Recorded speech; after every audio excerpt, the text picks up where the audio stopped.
నమస్తే, welcome to reflection. నేను మీ అమోఘ్ దేశపతి. ఒక అద్భుతమైనటువంటి వ్యక్తిని పరిచయం చేయబోతున్నాను. నార్మల్గా మనం చూస్తూ ఉంటాం, ఏంటి అన్నీ వదులుకొని ధర్మం గురించి పనిచేయాలి అన్నప్పుడు మీరు ఎక్కడ చూసినా కూడా చాలా చాలా పెద్ద వారు కనిపిస్తూ ఉంటారు. అంటే అన్నీ చూసేసి లైఫ్లో ఇంకా చూడడానికి ఏం లేదు, ఎక్స్పీరియన్స్ చేశాం కదా, ఇప్పుడు మనం ధర్మ ప్రచారం చేద్దాము అని చెప్పేసి. కానీ వీరు మరి ఏ జన్మలో చూసారో నాకు తెలియదు, ఈ జన్మలో వారి జీవితం మొత్తం ధర్మ ప్రచారానికే అన్నట్టుగా సాగుతోంది వారి జీవనం. అయ్యా నమస్కారం స్వామి. శ్రీమాత్రే నమః. శ్రీమాత్రే నమః. అయ్యప్ప స్వాములకు సంబంధించి కూడా మీరు ఒక దగ్గర మాట్లాడిన మాటలు చాలా వైరల్ అవుతున్నాయి. భక్తితో స్వామిమాల వేసుకునే వాళ్ళకు అయ్యప్ప గురించి కొంత మటుకే తెలుసు, పూర్ణం తెలియదు. ఇప్పటికీ మేము చెప్పకపోతే ఇంకెన్ని తరాలు చెడిపోతాయో భావితరాలు. మనకెందుకు అవసరమని నేను అంటున్నాను. అయ్యప్ప స్వాములని అడుగుతున్నా. మొత్తం భారతదేశంలో ముస్లిం మతం అసలు ఎప్పుడు వచ్చింది? స్వాములు ఏం ఆలోచించారు, స్వాములకు వెళ్ళ అవసరం లేదు. మనం చేసే భక్తి సత్యమైనప్పుడు ఇంకా ఎందుకు వెలితులు ఉన్నాయి మన సంసారాల్లో, మన జీవితంలో? మీ కుటీరంలో ఉన్న స్వాములందరూ వింటారు, ఎందుకంటే గురుస్వాములు తీసుకెళ్ళేది ఫస్ట్. కొంత స్థలం కొని నేను ఒక అమ్మవారి దేవాలయం కడతాను, కట్టడానికి మీరు ఒప్పుకుంటారా? చాలా దూరం వెళ్ళారు మీరు. 500 సంవత్సరాలు మా ప్రభువుని మేము కొలుచుకున్నటకు ఏడవాల్సి వచ్చింది. ఏం చెప్పడం, మొన్న ఒక ఆయన 45 సంవత్సరాలు అయ్యప్ప మాల వేసాడట, ఆయనకు సమస్యలు తీరలేదంట. మొన్న అయ్యప్ప మాల వేయకుండా సనాతన ధర్మం నుంచి ఏకంగా యేసు బిడ్డలు అవుతున్నారు. అవి ఎలా పుట్టావో ఏంటో వాళ్ళకే క్లారిటీ లేదు, మనకు అనవసరం. వెళ్ళ కులం కుక్క, మతం నక్క. ఎవరైనా పడుతున్నారు అనిపిస్తుందా ఓవరాల్గా? ప్రాంత స్థాయిలో పవన్ కళ్యాణ్ గారు. ధర్మం విషయంలో వీలాంటి వాళ్ళని ప్రోత్సహించండి. నా వీడియోలు చూస్తున్న నా ఫాలోవర్స్ ఇప్పుడు నా ట్యాగ్ పెడతారు వాళ్ళు, ఆదిత్య పరాశ్రీ స్వామి అని. నా ఫాలోవర్స్కి అందరూ పోతుంది అది. రిఫ్లెక్షన్ ఛానల్ కొంత ఇబ్బందులు ఉన్నది, దయచేసి మీరందరూ కూడా వారిని ఆదుకోండి. వారి నెంబర్ ఇస్తారు, దాని మీద మీకు తోచినంత వారికి ఏదైనా చేయండి. ఎందుకంటే ధర్మకార్యములకు వెచ్చించబడ్డటువంటి ధనమునకు హెచ్చుగా పుణ్యం వచ్చును. మన దాంట్లో ఉంది. ధర్మకార్యముల కొరకు ఒక పావల ఇస్తే పావలకు 3 పావల తోడు వస్తుంది. ఇది ధర్మదేవతని చెప్పింది. ధర్మం ఎవరికి చేయాలి, ఎప్పుడు చేయాలి, ఎవరు చేయాలా, ఏ పద్ధతితో చేయాలా, ఏ స్థితిలో ఉండి చేయాలని చెప్పేసి మనకు వివరణలు ఇచ్చింది ధర్మదేవత. లక్ష్మి వెళ్ళి అడిగిందట. లక్ష్మి అడిగింది. లక్ష్మి అడిగినప్పుడు ధర్మదేవత కొన్ని పద్ధతులు చెప్పింది.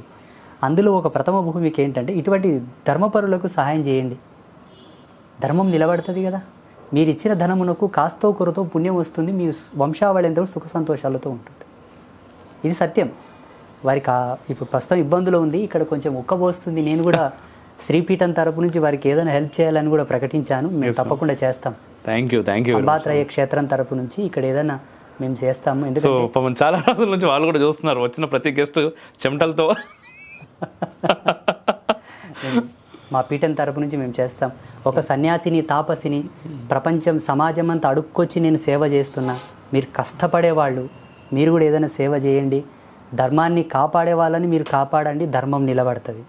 ఆదిత్య పరాశ్రీ స్వామి వారు చూశారు కదా. సో మీ అందరికీ నేను ప్రత్యేకంగా చెప్పాల్సిన అవసరం లేదు వారి మాటల గురించి కానీ వారి గురించి కానీ. స్వామి ఎలా ఉన్నారు? First of all thank you very much, పిలవగానే స్టూడియో వరకు వచ్చినందుకు అండ్ రిఫ్లెక్షన్ కుటుంబాన్ని పలకరించడానికి వచ్చినందుకు. నేను మన ఇంటికి వచ్చానని ఫీల్ అవుతున్నా. అద్భుతం. మనదంతా ఒక కుటుంబం అని మన ఇంటికి వచ్చినట్టు ఫీల్ అవుతున్నా నిజంగా. ఆదిత్య పరాశ్రీ స్వామిగా మీరు మాకు అందరికీ తెలుసు, ఎన్నో ఇంటర్వ్యూస్ చూసాము అండ్ ఎన్నో వీడియోస్ చూసాము. ఈ మధ్యకాలంలో అయ్యప్ప స్వాములకు సంబంధించి కూడా మీరు ఒక దగ్గర మాట్లాడినటువంటి మాటలు చాలా వైరల్ అవుతున్నాయి. మొదలుగా అది మాట్లాడి ఆ తర్వాత మనం లోపలికి వెళ్దాం. ఓకే, అయ్యప్ప స్వామికి సంబంధించి మీరు మాట్లాడుతున్నప్పుడు వావర స్వామికి సంబంధించి మీరు చాలా మాటలు మాట్లాడడం జరిగింది, అది విపరీతమైన వైరల్ అవుతుంది. సో దానికి సంబంధించి మీరు ఏమంటారు ఒక్కసారి మన రిఫ్లెక్షన్ కుటుంబానికి? అయ్యప్ప యొక్క జన్మ వృత్తాంతం, అయ్యప్ప యొక్క క్షేత్రం అనేది చాలా పరమ పవిత్రమైంది. ఇప్పుడు విశ్వాసంతో ఉన్న స్వాములకు కొంతవరకే తెలుసు, భక్తితో స్వామిమాల వేసుకునే వాళ్లకు అయ్యప్ప గురించి కొంత మటుకే తెలుసు, పూర్ణం తెలియదు. ఎన్నో పురాణాలను, శాస్త్రాలను, ధర్మగ్రంథాలను శోధించినప్పటికీ అవతార పరమార్థం తెలిసిన వాళ్లకు ఆ వావర స్వామి యొక్క సబ్జెక్ట్ అనేది తెలుస్తుంది.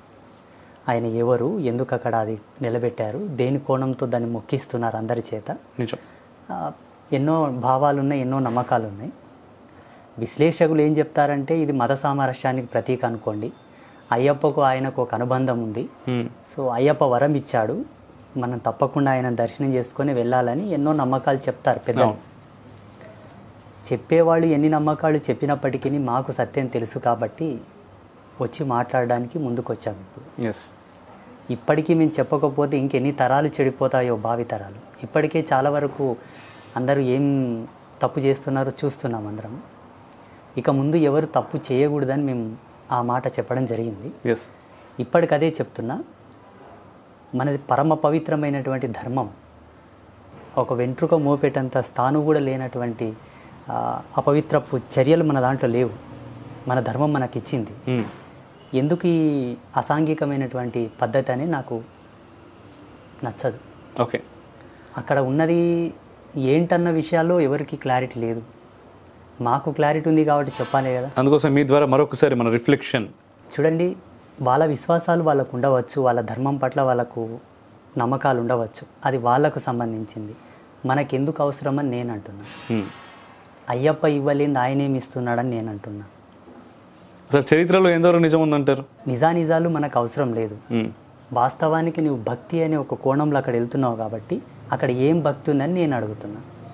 అయ్యప్ప స్వాములని అడుగుతున్నా. మొత్తం ఒకటి భక్తి ఉంది. మరొక విషయం కూడా, ఇప్పుడు అయ్యప్ప గురించి మనం మాట్లాడుకుంటే, ఇప్పుడు కొన్ని వావర స్వామి అనేటటువంటి అది ఎవరైనప్పటికీ ఆయన ఒక మతానికి, ఏ మతానికి, ముస్లిం మతానికి చెందినటువంటి వారు. సరే, భారతదేశంలో ముస్లిం మతం అసలు ఎప్పుడు వచ్చింది?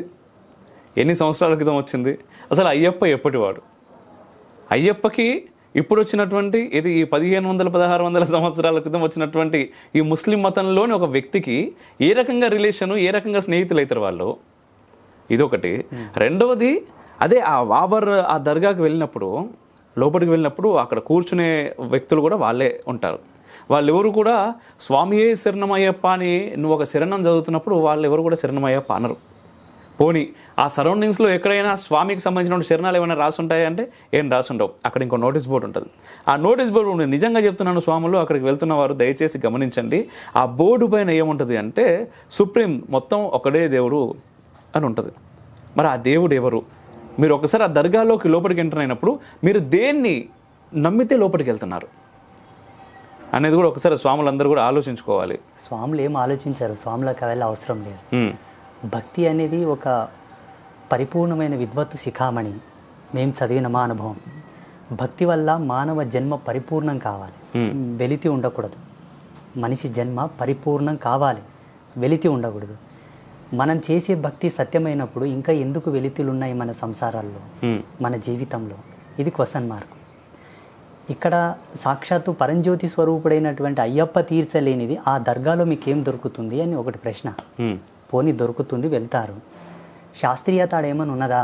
అది వాళ్ళ మత సిద్ధాంతాలు ఎలా ఉంటాయంటే, వాళ్ళు బై బర్త్ నుంచి కూడా పురుషులు మొలతాడు కట్టరు.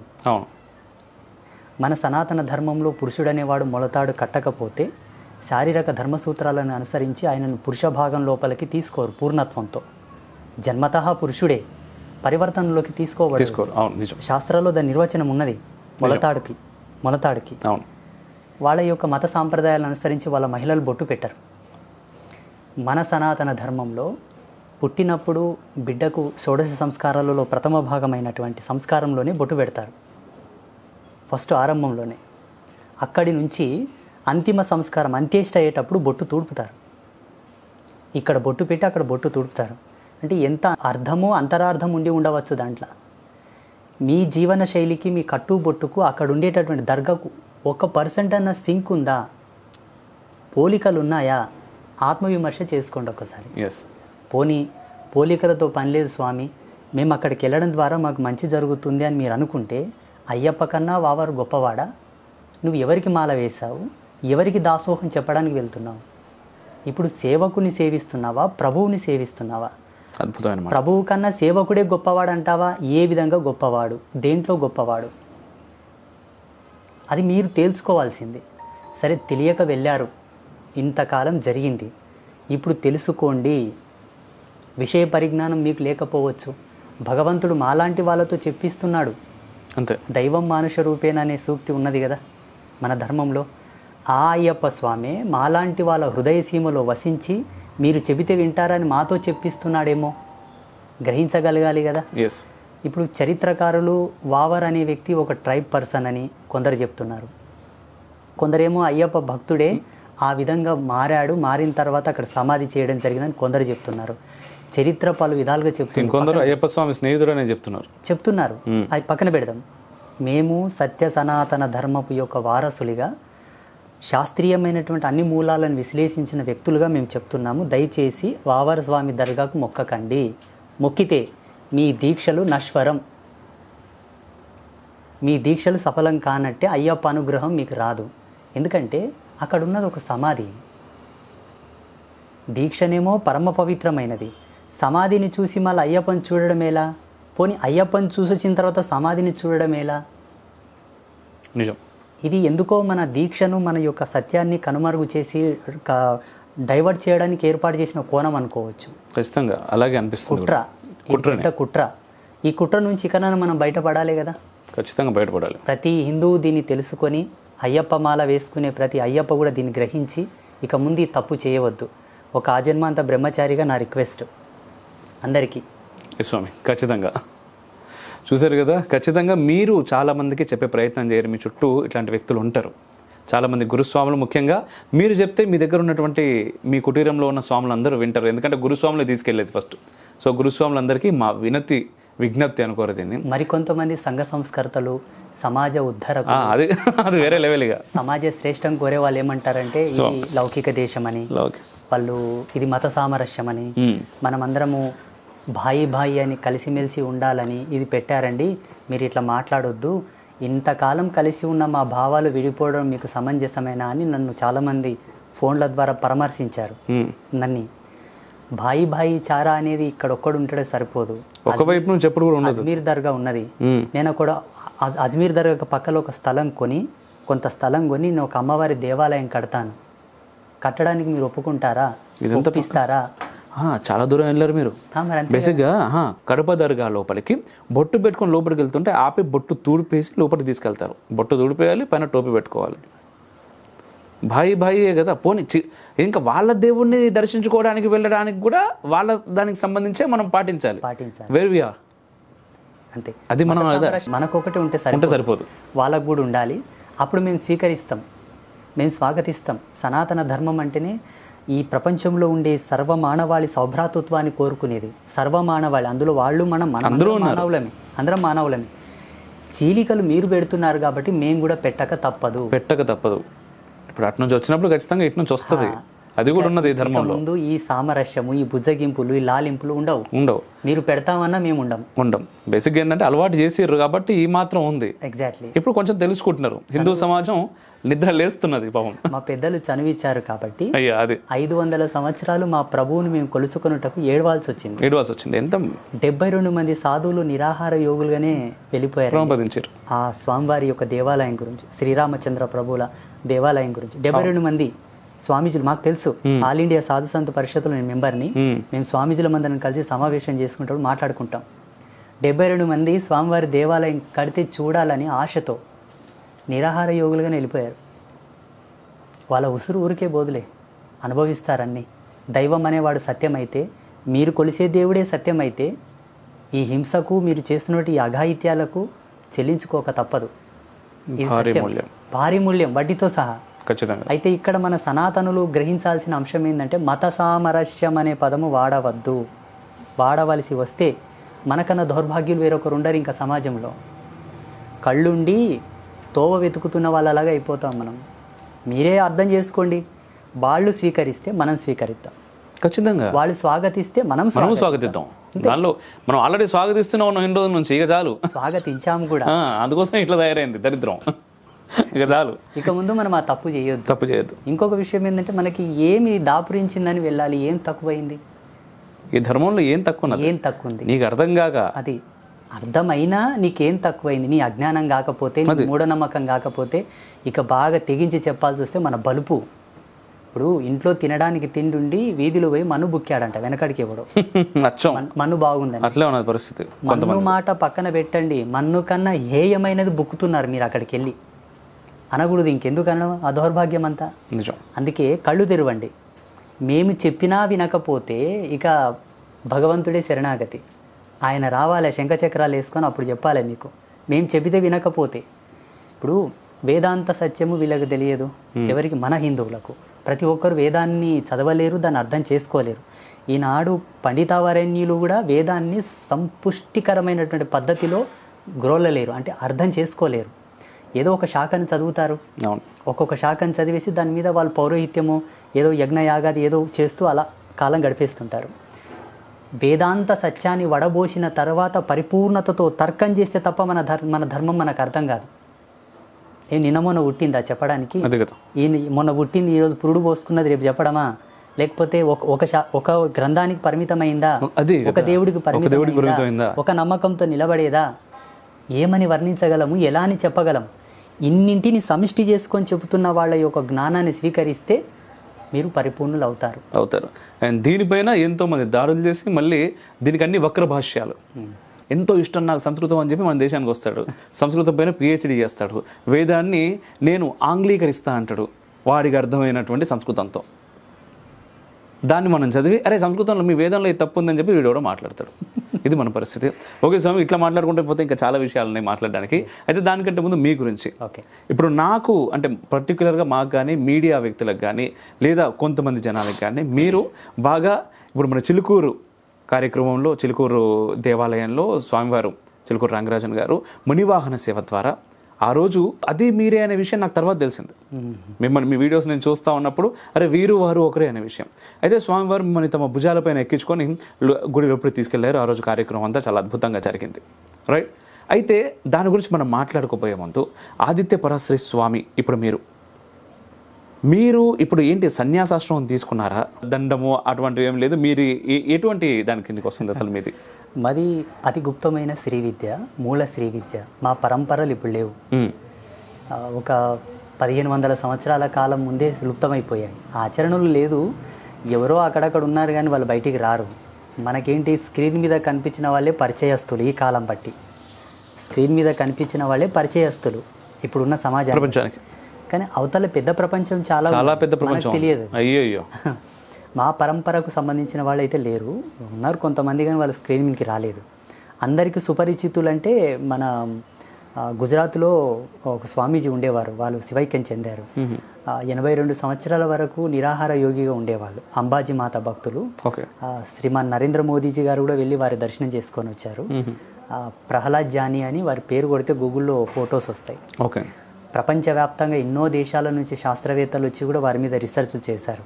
మీరు తిండి కూడా మళ్ళీ అబద్ధాలు చెప్తున్నారా, మలమూత్ర విసర్జన చేస్తారా, ఒక నెల రోజులు గదిలో బంధించి కూడా వారిని టెస్ట్ చేస్తారు చుట్టూతా కెమెరాలు పెట్టి. అయినా ఆయన సక్సెస్ వచ్చాడు, ఆయన ఎక్కడ కూడా ఫ్రాడ్ లేదని. వారు మా పరంపర ఒకటే. అయితే మాది ఆత్మ సన్యాస యోగం, దండ సన్యాసం కాదు. ఆత్మ సన్యాస యోగం అంటే ఏదైతే దండాన్ని పట్టుకొని వాళ్ళు నియమావళిని అవలంబిస్తూ ఉంటారు ఇప్పుడున్న సభ్య సమాజ సన్యాస పరిషత్ వాళ్ళందరూ కూడా, మేము ఆ నియమావళికి అన్నిటి కూడా కట్టుబడి ఉంటూనే మా యొక్క మంత్రాధిష్టాన శక్తిని ఆత్మయందు లయం చేసుకొని ఆత్మ సన్యాస యోగ పరిపక్వతతో పరిణమిల్లుతూ ఉంటాం సమాజంలో. దండ సన్యాసం కాదు కానీ ఆత్మ సన్యాసం. షూటిగా చెప్పాలంటే ఆత్మ సన్యాసం జ్ఞానయోగం, యోగంలో జ్ఞానయోగం, సన్యాసంలో ఆత్మ సన్యాసం. మా పరంపర నియమాలు ఏంటంటే ఏకభుక్తం, ఏకవస్త్ర ధారణం, ఏకశయన గతి. కుట్టని బట్ట కట్టాలి, ఒకే వస్త్రం ఉంటుంది శరీరం మీద, ఒకటి కంటే ఎక్కువ వస్త్రాలు ఉండవు. జుటితే ఒకటి, ఇప్పితే బత్తెల. ఏకభుక్తం, ఏకశయన గతి. కంచం పొత్తు మంచం పొత్తు ఉండదంటారు మోటుగా. అదే 1,00,000 కోట్లు సంపాదించిన సమాజానికి తప్పిస్తే నాన్న వాళ్ళు ఎవరికి అది ఉండదు, పరంపర కూడా ఉండదు. ఇప్పుడు సన్యాసులందరూ నాకెవరున్నారు మాకెవరు లేరు అంటారు, కానీ ఉత్తరాధికారి నీ కొడుకుతో సమానం. పట్టం కట్టిపోతలేరా? మాకు అది కూడా ఉండదు. మీకు ఉత్తరాధికారి కూడా ఉండదు. మీ తర్వాత పీఠం జగదంబ నియమించాలి, నియామకులు కావాలి, మేము డిక్లేర్ చేయం. నా అవుతుంది కదడా, నా శక్తిని ధారబోసినప్పుడు అతగాడు. ఇప్పుడు గురుపుత్రుల్లో 3 పుత్రహ అనేదానికి 3 నిర్వచనాలు ఉన్నాయి. గురుపదేశం పొందిన తర్వాత గురువు కూడా తండ్రితో సమానమే. అలా అదేమి ఉండదు మాకు. ఓకే. సో మీరు ఏ వయసులో తీసుకున్నారు ఈ ఆత్మ సన్యాసం అనేది? 2011లో నేను ఇక్కడ తెలుగు రాష్ట్రాలకు వచ్చాను. ఓకే. 2009-10 వరకు మా గురు ఆశ్రమంలోనే పండరిపుర క్షేత్రంలో ఉన్నాను. అంతకుముందు నేను కూడా మీలాగానే ఉంటి, కూలి పని చేసుకుంటూ ఏదో కుటుంబ బాధ్యతలు నిర్వహించి అది విన్నాను నేను. అలా ఉన్నాను. 2010 డిసెంబర్ లాస్ట్లో మా గురువు గారు నన్ను ప్రోత్సహించారు. నువ్వు వెళ్ళాలి నాన్న, మన ఊరికి వెళ్ళి నువ్వు అక్కడనే ఉండి అక్కడ చిన్న కుటీరం ఏర్పాటు చేసుకో, అమ్మనే నీకు తోవ చూపుతుంది వెళ్ళన్నారు. వచ్చేసాను. మీకేమనిపించలేదు ఆ టైంలో, ఏంది ఇదంతా, ఎందుకు వెళ్ళాలి నేను అనే ప్రశ్న? ఆరంభంలో 2008-9లో అనిపించింది. ఒకానొక సందర్భంలో ఒక అద్భుతమైన జ్ఞానాన్ని మా గురువు గారు నాకు ఇచ్చారు.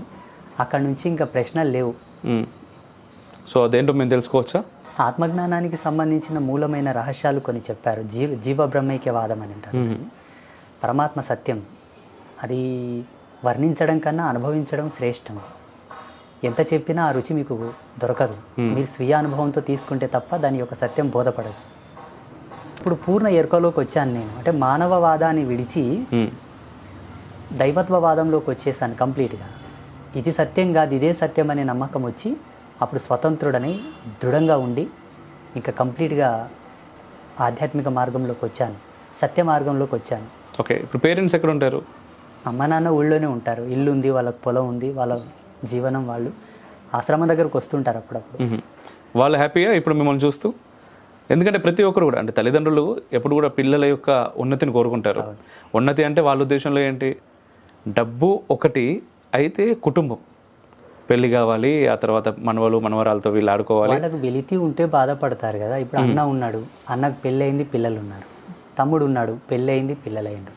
2 అక్కలు, 2 చెల్లెళ్ళు, 7 సంతానం.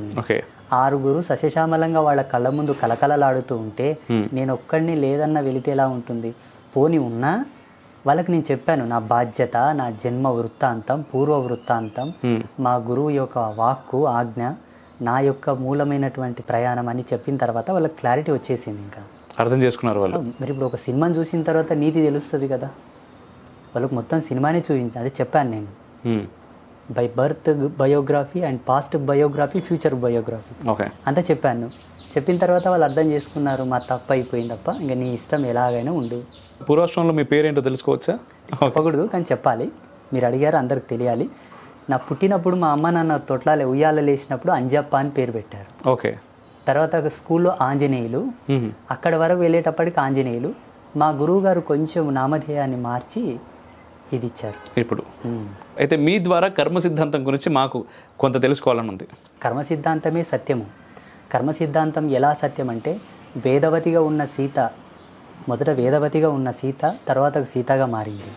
ఇది కర్మ సిద్ధాంతమే.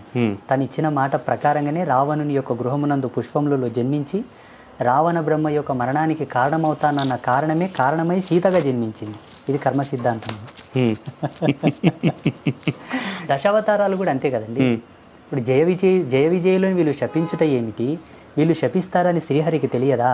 తెలిసినా ఎందుకు మౌనం వహించాడు? వహించిన శాపంను శాంతింపజేయవచ్చు, పరిసమాప్తి చేయవచ్చును. అయినను 7 వారాలు ఇవ్వడం ఏమిటి, మళ్ళీ 3 వారాలు ఇవ్వడం ఏమిటి, దీనిలోకి షరతులు పెట్టడం ఏంటి, దానిలోకి షరతులు పెట్టడం ఏంటి, మళ్ళీ ఈయన వెళ్ళి అన్ని కష్టాలు పడి అంత ఇది చేసి వధించడం ఏమిటి?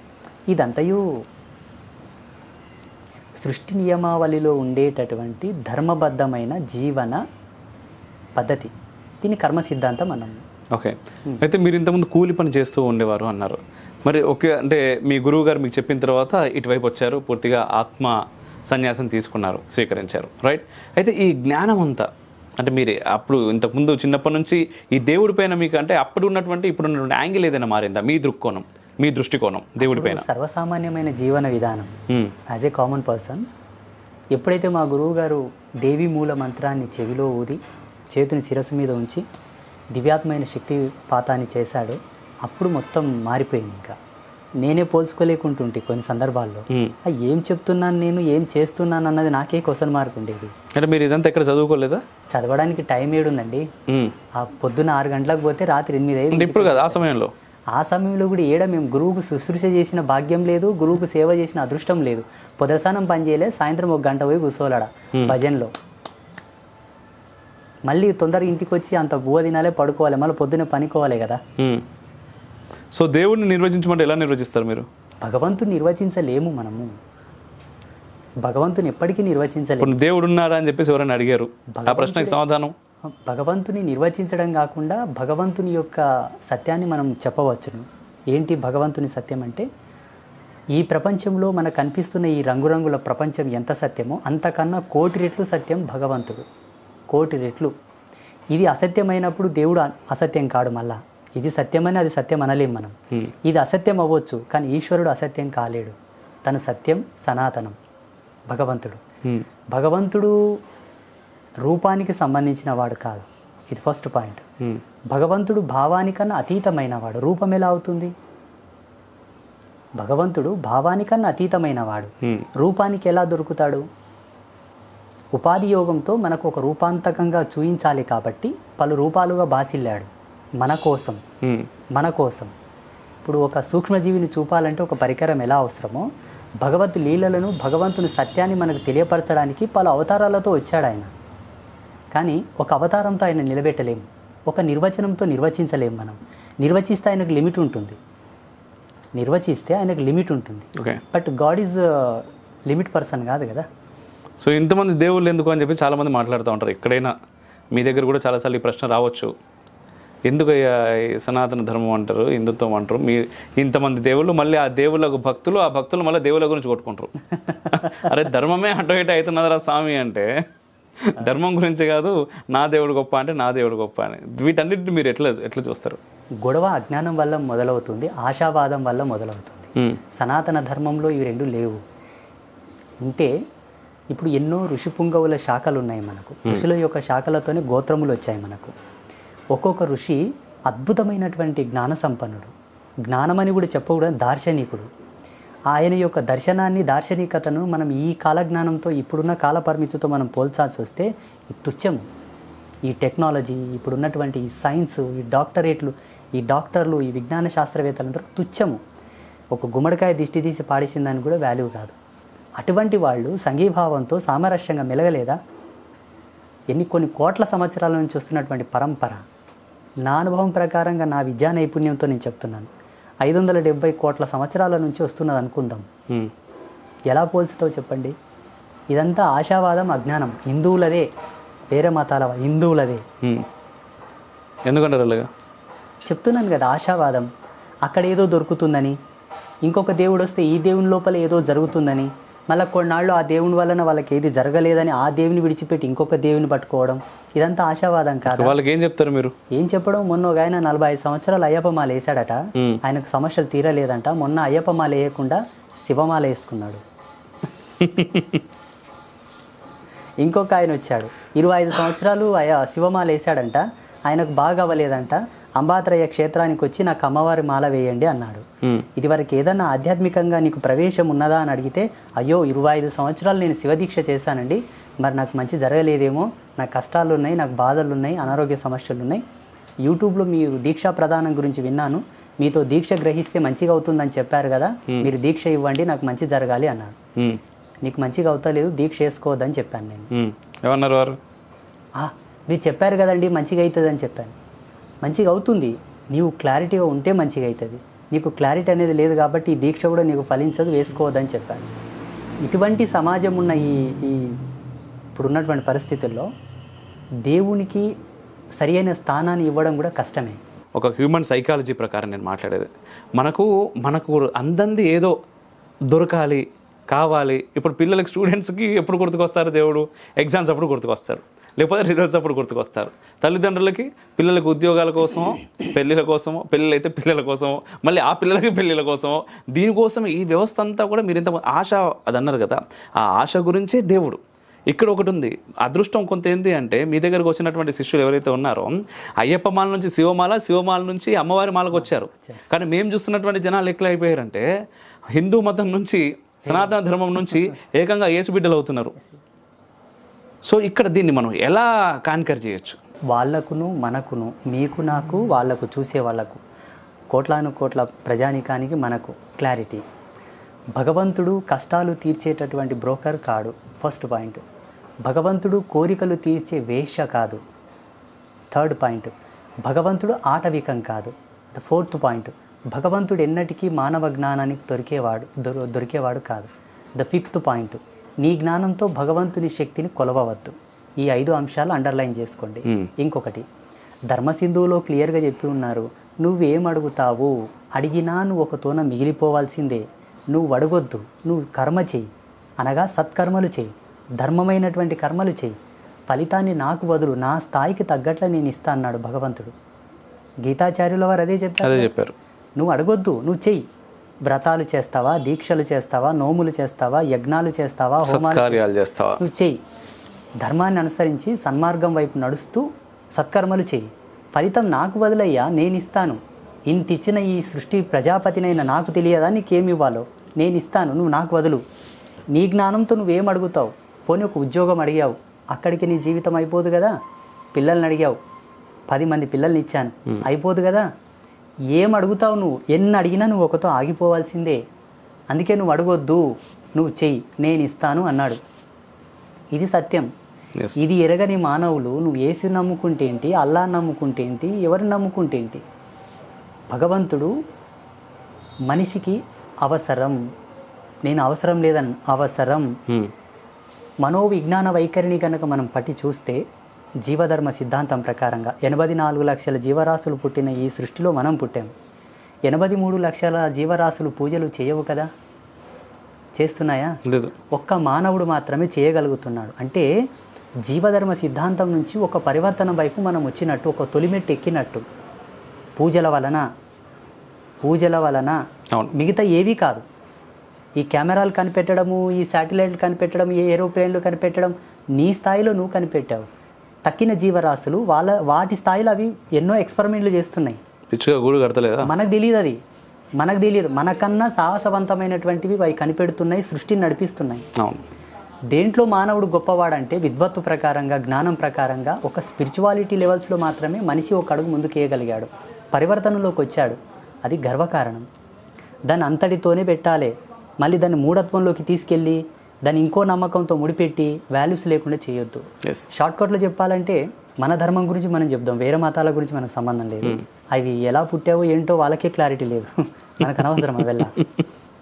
నేను రీసెర్చ్ చేసినంత వరకు మన పూజల మీద, మన దేవీ దేవతల మీద, అందరి మీద సమగ్రమైనటువంటి విచారణ చేసినప్పుడు నాకు దొరికిన సత్యం ఏంటంటే, మన సనాతన ధర్మం అంతా కూడా పర్యావరణ సిద్ధాంతం, నేచర్ సైన్స్. ఇంకొక స్టెప్ ముందుకెళ్ళారు మన వాళ్ళు. మన సిద్ధాంతాలు, మన యొక్క శాస్త్రాలు, మన పురాణాలు, వేదాలు, ఉపనిషత్తులు అన్నీ కూడా ఖగోళ విజ్ఞానం మనది. ఖగోళ విజ్ఞానం, universal science and nature science to be. ఈ రెండింటిలో మనం ఉన్నాము కాబట్టి ఈ రెండింటి యొక్క ప్రతికూల సానుకూల పరిస్థితులకు అనుబంధంగానే మనకి ఈ పూజలను ప్రవేశపెట్టారు మన వాళ్ళు. ఇందు మూలంగా మన కోరికలు కూడా తీరుతాయి, సత్యం. ఇవి చేయడం వలన మన కష్టాలు నెరవేరుతాయి, మనకు సక్సెస్ఫులిటీ ఉంటుంది, గ్రోతింగ్ ఉంటుంది, అన్నీ మంచిగా అవుతాయి. కానీ 3 విషయాలు ప్రమాణంగా మనం చూసుకోవాలా. క్రియాలోపం జరగకూడదు, వస్తులోపం జరగకూడదు, ఉచ్చారణ లోపం జరగకూడదు, సమయలోపం జరగకూడదు, పవిత్ర లోపం జరగకూడదు. ఈ 5 లోపాలు కనుక సంభవించాయా అది పూజ కాదు. నీ కష్టాలు నెరవేరవు, నీ కోరికలు నెరవేరవు. ఇవి చేస్తున్నారా లేదా అనేది ప్రశ్నించుకోవాలి. చేయట్లేదు. ఎలా అంటే, ఇందాక 2 ఇండ్లు విజిట్ చేసి వచ్చాను నేను. ఓకే, ఇల్లు చాలా బాగుందండి, పెద్ద కాంప్లెక్స్, అందంగా చాలా మంచిగా డెకరేట్ చేస్తారు ఫర్నిచర్ అంతా. పూజా గదిలోకి వెళ్తే ప్లాస్టిక్ బౌల్స్ పెట్టారు, ప్లాస్టిక్ కప్స్ పెట్టారు, రబ్బర్ ఆకులతో డెకరేషన్ చేశారు.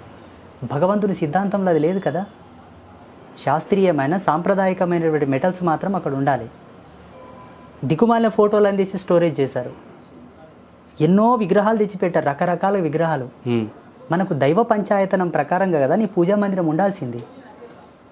ఏ కొలతతో దేవత విగ్రహాలు ఉండాలి, ఫోటోలు ఉండాలి, ఎంత విడుతుండాలి, ఎన్ని ఉండాలి, ఏ దేవుడు ఏ పక్కన ఉండాలి, ఎలా ఉండాలి, ఆ కాంబినేషన్, ఆ సెట్టింగ్ అంతా కూడా ఇదంతా శాస్త్రీయత. అలా కాకుండా దిక్కుమాలిన పద్ధతి, నీకొచ్చిన డస్ట్ అంతా అక్కడ నింపేసి మళ్ళీ ఏదో చేసినట్టు ఫోజులు. అంటే తెలియకపోవడం.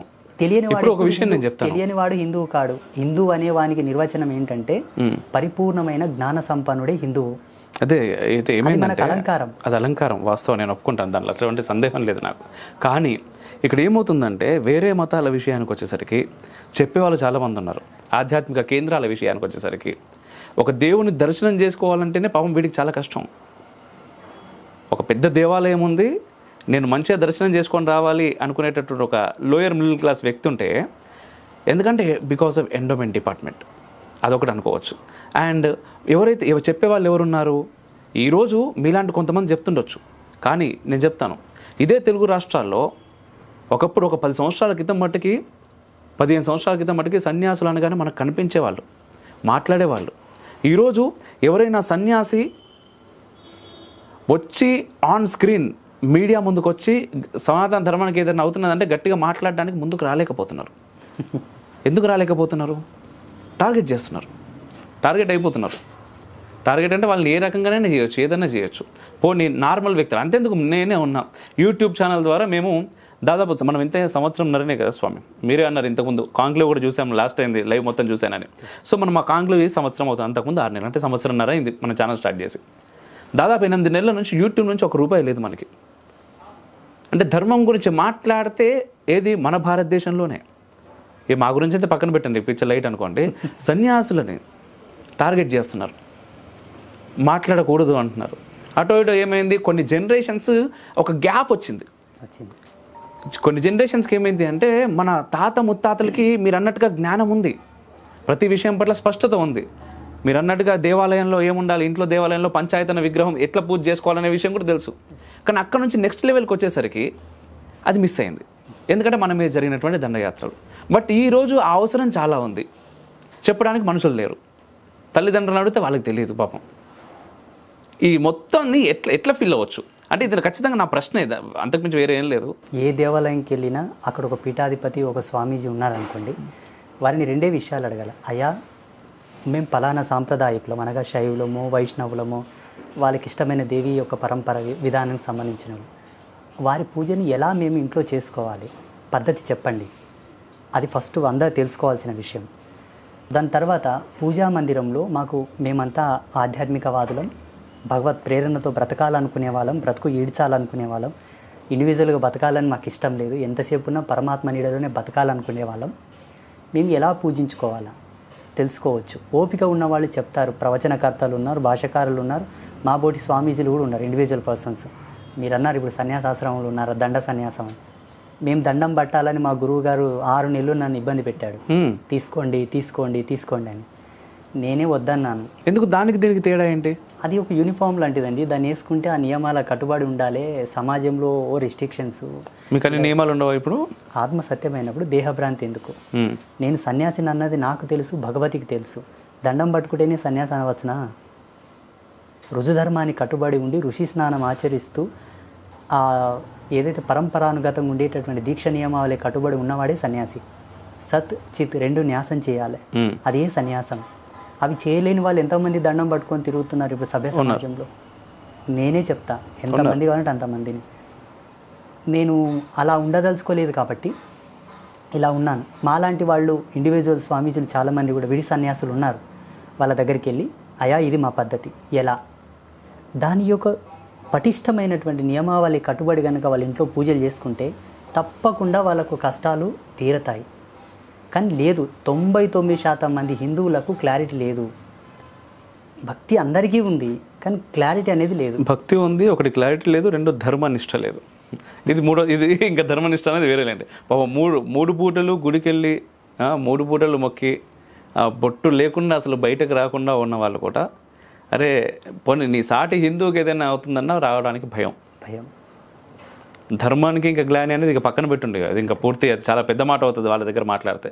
సో అటువంటి సమాజం తయారైంది, ఆ నిర్లిప్తత ఉన్నది. ఇంతకుముందు నిద్ర లేవాలనుకుంటున్నాం కదా, నిద్ర లేవడం కాదు, నిద్ర నటిస్తున్నాం మనం అందరం. దాడులు కూడా అట్లా జరిగాయి కదా, అట్లా జరిగినాయి. కొందరు లోపల భయం కూడా ఉంది, భయం ఉన్నది. నేనేమంటే ఆటోమేటిక్గా ఆ భయాన్ని క్రియేట్ చేశారు. భయపడ్డవాడు ఎప్పుడు కూడా ధర్మానికి సంబంధించిన బిడ్డ కాడు.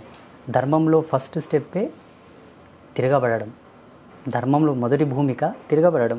ఎప్పుడు అధర్మం వచ్చినప్పుడు ధర్మమే కదా ప్రతిఘటించాల్సింది. అది ఆ విషయం చాలా గట్టిగా మీలాంటి వాళ్ళు ఇంకా ఎంతోమందికి చెప్పాలని ఇలా ఉన్నాను. లేదంటే మీరు అన్నట్టుగా మొదటిసారి మీరు మీడియా ముందుకు ఎప్పుడు వచ్చారు ఏంటి అన్నప్పుడు, అంటే మీడియాలో ఈ మధ్య నేను మిమ్మల్ని చాలా చూస్తున్నాను నేను అన్నప్పుడు మీరు అన్నారు అసలు నాకు ఇదంతా భయం ఉండింది అవసరమా అని కూడా అనుకున్నాను అని. కానీ మీ ప్రయాణం ఒకసారి, మీడియా ప్రయాణం కూడా ఒకసారి. విపరీతమైన వైరాగ్యం నాది.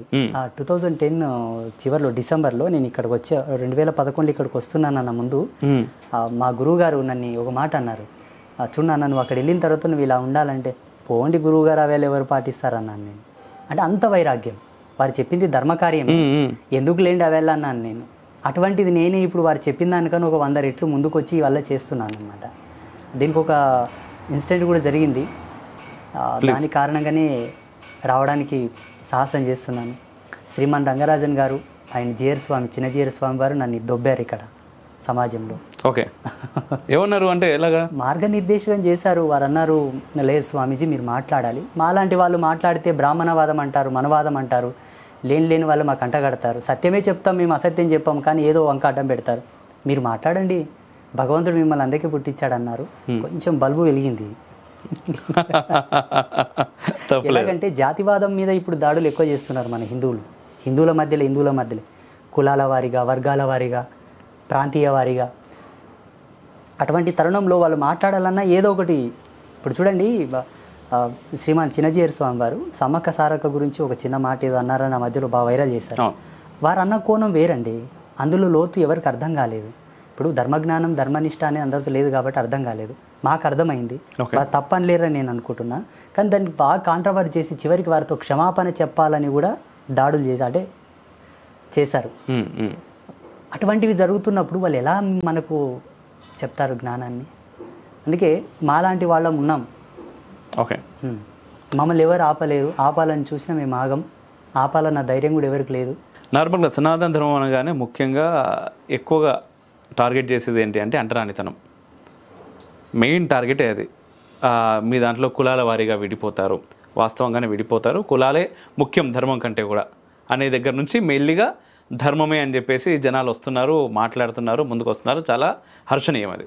అయితే మిగిలిన వాళ్ళు చాలామంది కూడా, అంటే మా ముస్లిం మతంలో కులాలు ఉంటాయి, క్రిస్టియన్ మతంలో కులాలు ఉంటాయి, మనకన్నా కంపు ఉందట, చాలా ఘోరంగా ఉంటుంది. కానీ అవేమీ పట్టించుకోకుండా కేవలం సనాతనంలోని కుల వ్యవస్థపైనే చాలా మాటలు మాట్లాడుతూ ఉంటారు. దీనిపైన మీరు మాట్లాడాలి ఒకసారి. వెనకతలకి ఒక ముసలాడు ఇద్దరు ఉండేవాళ్ళంట. ఆ ముసలావిడకేమో ముద్దు పెట్టాలని ఇష్టం ఉందంట, ముసలాయనకేమో పెద్ద పెద్ద మీసాలు ఉండేవట. ఈవిడ ముద్దు పెట్టురా అని అడిగి, ముద్దు పెట్టయ్యా అని అడిగితే ఆయన ఏమంటున్నాడు, నా మీసాలు పెద్దగా ఉన్నాయే కుచ్చుకుంటాయనేవాడట. అంటే ఒక సాకు. హిందూ ధర్మాన్ని ఎలా విచ్ఛిన్నం చేయాలనే వాళ్ళు పన్నాగం పన్నినప్పుడు ఇవల్ల కనబడే వాళ్ళకు కులాలు, ప్రాంతాలు, ఇది అది అని అడ్డుపెట్టి, చిచ్చులు పెట్టి, కొట్లాడిచ్చి వీటన్నిటిని విచ్ఛిన్నం చేయాలని ఒక ప్లాన్ ఇదంతా. కాకపోతే ఇది మన వాళ్ళకి అర్థం కాలేదు, అర్థం చేసుకోలేదు కూడా, చేసుకోవాలని ప్రయత్నం కూడా చేయలేదు, బలైపోయారు. నిర్దాక్షిణ్యంగా బలైపోయి అమృత గర్భాన్ని చీల్చి మురికి కాలువలాగా చేసేసారు. ఇప్పుడు బాధేస్తుంది నాకు చాలాసార్లు. ఎందుకంటే ధర్మంలో పుట్టినటువంటి ఋషిపుంగవులు, యోగులు ఎన్నింటినీ దర్శించి ఇచ్చారు మనకి. ఎన్ని భూమి అంతమై మళ్ళీ పునరుద్భవన జరిగినా కూడా ఇంత గొప్ప దార్శనికత రాదేమో, ఇన్ని ఆవిష్కరణలు జరగవేమో, ఎన్ని ఇచ్చారు. ఎందుకు అనుభవించటం లేదు? ఇప్పుడు ఒక చిన్న కథ ఉన్నది. అమృత భాండం తెచ్చి ఇంట్లో పెట్టాడు తండ్రి, బయట ఏదో పెంట కోసం కొట్లాడుతున్నారంట పిల్లలు. అమృతాన్ని తాగాల్సిన వాళ్ళు పెంట కోసం కొట్లాడుతున్నట్టున్నది ఇప్పుడు సమాజం. ఇప్పుడు ఎలా వాళ్ళని తీసుకొచ్చి అమృతాన్ని ఇప్పియాలి చెప్పండి? అమృతం యొక్క విలువ తెలియాలి. మా తాత ఒక మాట అనేవాడు, మా తాత, కులం కుక్క మతం నక్క, రెండు ఒకటే, రూపాలు వేరు గుణాలు వేరు అంతే అంటుండే. ధర్మం వేరు కదా. ధర్మాన్ని మనం ఇక్కడ తీసుకురావద్దు. ధర్మం పరమ పవిత్రమైంది. ధర్మానికి మనం వెల కట్టలేము, దానికి ఒక క్వాంటిటీ క్వాలిటీ కూడా మనం చూపలేము. ధర్మం అతీతం, అజేయం, అమరం. మరొక విషయం స్వామి, ఈరోజు రాజకీయాలు చూసుకున్నా కూడా రాజకీయాలు ఫాలో అవుతుంటారా రెగ్యులర్గా? ధర్మశాస్త్రంలో రాజనీతి ఒక భాగం.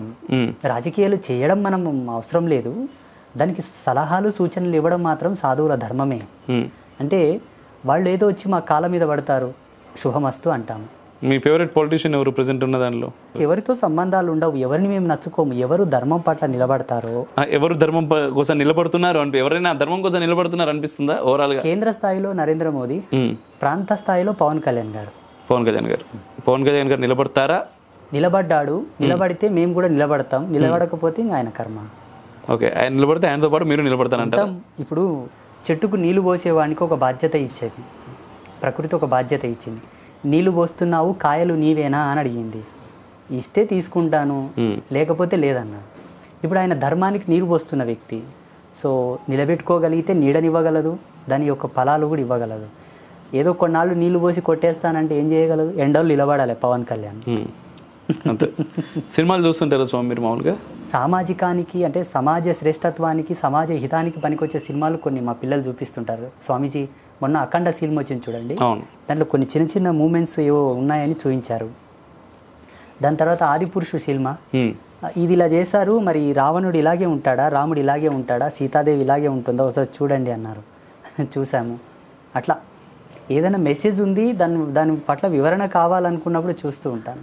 ఓకే, అది ఆధ్యాత్మికమైనటువంటి సినిమాలనే కాదు, ఏవైనా సరే దాంట్లో ఒక మెసేజ్ ఉంది, అది 10 మందికి అందజేయాలనుకున్నప్పుడు చూస్తుంటాం. ఓకే, నార్మల్గా స్వామి ఇప్పుడు మీరు ఆ సన్యాసాశ్రమం తీసుకున్నారు, ఒక సన్యాసిగా తిరుగుతున్నారు. అంతకుముందు మీరు వేరు. అయితే ఈరోజు ఒకవేళ మిమ్మల్ని నేను డైరెక్ట్గా ఒక ప్రశ్న అడిగితే మీరు సంతోషంగా ఉన్నారా ఈరోజు అంటే ఏం చెప్తారు? యోగి ఎప్పుడు సంతోషంగా ఉన్నాడా, బాధగా ఉన్నాడా అన్నది కూడా చూసుకోకూడదు. చూసుకుంటే ఆయన యోగి కాడు. యోగి అనే ధర్మానికి చిన్న నిర్వచనం, అంటే షార్ట్కట్లు అందరికి అర్థమయ్యే విషయంగా చెప్పాలనుకుంటే, ఆయన ఎప్పటికీ ఆనందాన్ని, బాధను కలలో కూడా స్పృహగా తెచ్చుకోకూడదు. ఆనందం తెచ్చుకోకూడదు, బాధను తెచ్చుకోకూడదు. ఆ తెచ్చుకోని స్థితి ఏది ఉన్నదో అది యోగి. ఇప్పుడు ఆనందంలోనే ఉంటాము, చిదానంద స్థితిలోనే ఉంటాము అన్నప్పుడు కూడా యోగి కాడు. ఒక స్థితిలో ఉన్నావు, నువ్వు ఒక స్థితిలో ఉన్నావు, ఇది లేదు అది లేదు అన్న స్థితి ఏది ఉన్నదో అది ఏ యోగత్వం. అక్కడ ఆనందం కూడా ఉండదండి. బాగుంది సమాధానం. సత్యం, ఇది సత్యం. బాగుండడం కాదు, ఇది ఏ యోగ సత్యం కాబట్టి బాగుంది. అది ఓకే. అయితే సన్యాసాశ్రమం కంటే ముందు మీరు పనిచేసేవారు అన్నారు. ఆ సమయంలో అసలు మీరు ఏం కావాలనుకునేవారు? మంచి క్వశ్చన్ అడిగారు, ఎవ్వరు అడగలేదు ఇంతవరకు. నాకు నిజంగా చెప్పాలంటే ఒక ఆర్మీ సోల్జర్ కావాలని కోరిక ఉంది. ఎక్సలెంట్. నిజం, ప్రామిస్. ఒక కమాండర్ కావాలి, అందరికీ నేను శిక్షణ ఇచ్చేటట్టు ఉండాలి నా నేతృత్వంలో. ఎందుకంటే నేను ఒక బుక్ చదివాను హిందీలో, ఎమర్జెన్సీ పీరియడ్లో మన మాజీ ప్రధాని అయిన ఇందిరాగాంధీ యొక్క రూల్స్, ఆమె చేసిన కొన్ని ఇవన్నీ ఒక బుక్ చదివాను నేను. అప్పుడు అనిపించింది దేశ భద్రతల కొరకు అసలైన వాళ్ళు ఎవరు అవసరం పడతారని. అప్పుడు అనిపించింది నాకు నేను ఒక మంచి సోల్జర్ అవ్వాలని, కమాండర్. ఇప్పటికీ ఉంది అది. అంటే ఇప్పటికీ ఏదైనా అవకాశం వస్తే బార్డర్కి వెళ్దామని ఉందా? ఈ లెక్కలో ఉన్నాను. ఈ లెక్కలో మీరు ఆల్రెడీ అదే చేస్తున్నారు. అంటే అంతర్గత శత్రువులతో పోరాడుతున్నారు ఈరోజు. అంతర్గత శత్రువులతో పోరాడుతూ అంతర్గతమైనటువంటి రక్షణ చేస్తున్నాం ధర్మానికి. ఖచ్చితంగా. Very nice. బాగుంది. ఇప్పుడు ఈరోజు చూస్తే నార్మల్గా అంటే మీ ఫ్యూచర్ ప్రణాళిక గురించి ఒకసారి చూస్తే అసలు ఏం చేయబోతున్నారు?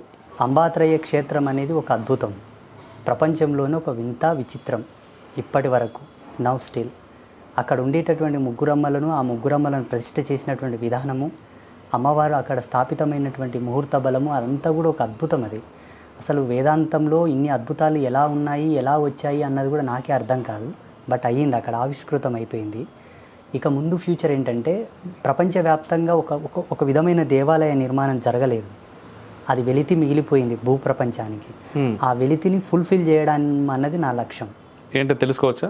ఒక టైప్ ఆఫ్ టెంపుల్ని మన వాళ్ళు కట్టలేకపోయారు. కొన్ని లక్షల సంవత్సరాల నుంచి, కోట్ల సంవత్సరాల నుంచి రాళ్లతో కట్టారు, అన్ని రకాలుగా గుళ్ళు కట్టారు, ఒక విధమైన గుడిని కట్టలేదు. అది జగదంబ యొక్క ఆవాసం కాబోలు. అది మా దర్శనంలోకి వచ్చింది, మేము ధ్యానంలో కూర్చున్నప్పుడు దాన్ని డిజైన్ చేసి పెట్టాను పేపర్ మీద. ఆ దేవాలయాన్ని కట్టి అదంతా లోకార్పణంగా దారాదత్తం చేసి ఎక్కడ కడదాం అనుకుంటున్నారు ఆ దేవాలయం? అక్కడనే అంబాత్రయ క్షేత్రంలోనే. అక్కడే 2011వ సంవత్సరంలో నాకు ఒక దర్శనం వచ్చింది. నేను మెడిటేషన్లో కూర్చున్నప్పుడు ఒక సిగ్నల్ వచ్చింది. ఏంటి, ఈ భూప్రపంచంలో ఇంతవరకు జరగనటువంటి ఆవిష్కరణ నువ్వు చేస్తావు అని. నేను నవ్వుకున్నాను ధ్యానం నుంచి బయటకు వచ్చినాక. నేనేం చేస్తాను, నాకేముంది అని. వాస్తవంగా శాస్త్ర పరిజ్ఞానం నాకు తెలియదు. ఈ ఉపనిషత్తులు, వేదాలు, ఈ శాస్త్రాలు మేమేం చదవలేదు. ఈ మంత్రతంత్ర గ్రంథాల పట్ల ఏం అవగాహన లేదు. నేనేం చేయగలను అన్న క్వశ్చన్ మార్క్కి సమాధానం ఇప్పుడు దొరికింది. ఓకే, మీరు పునర్జన్మని నమ్ముతారా స్వామి?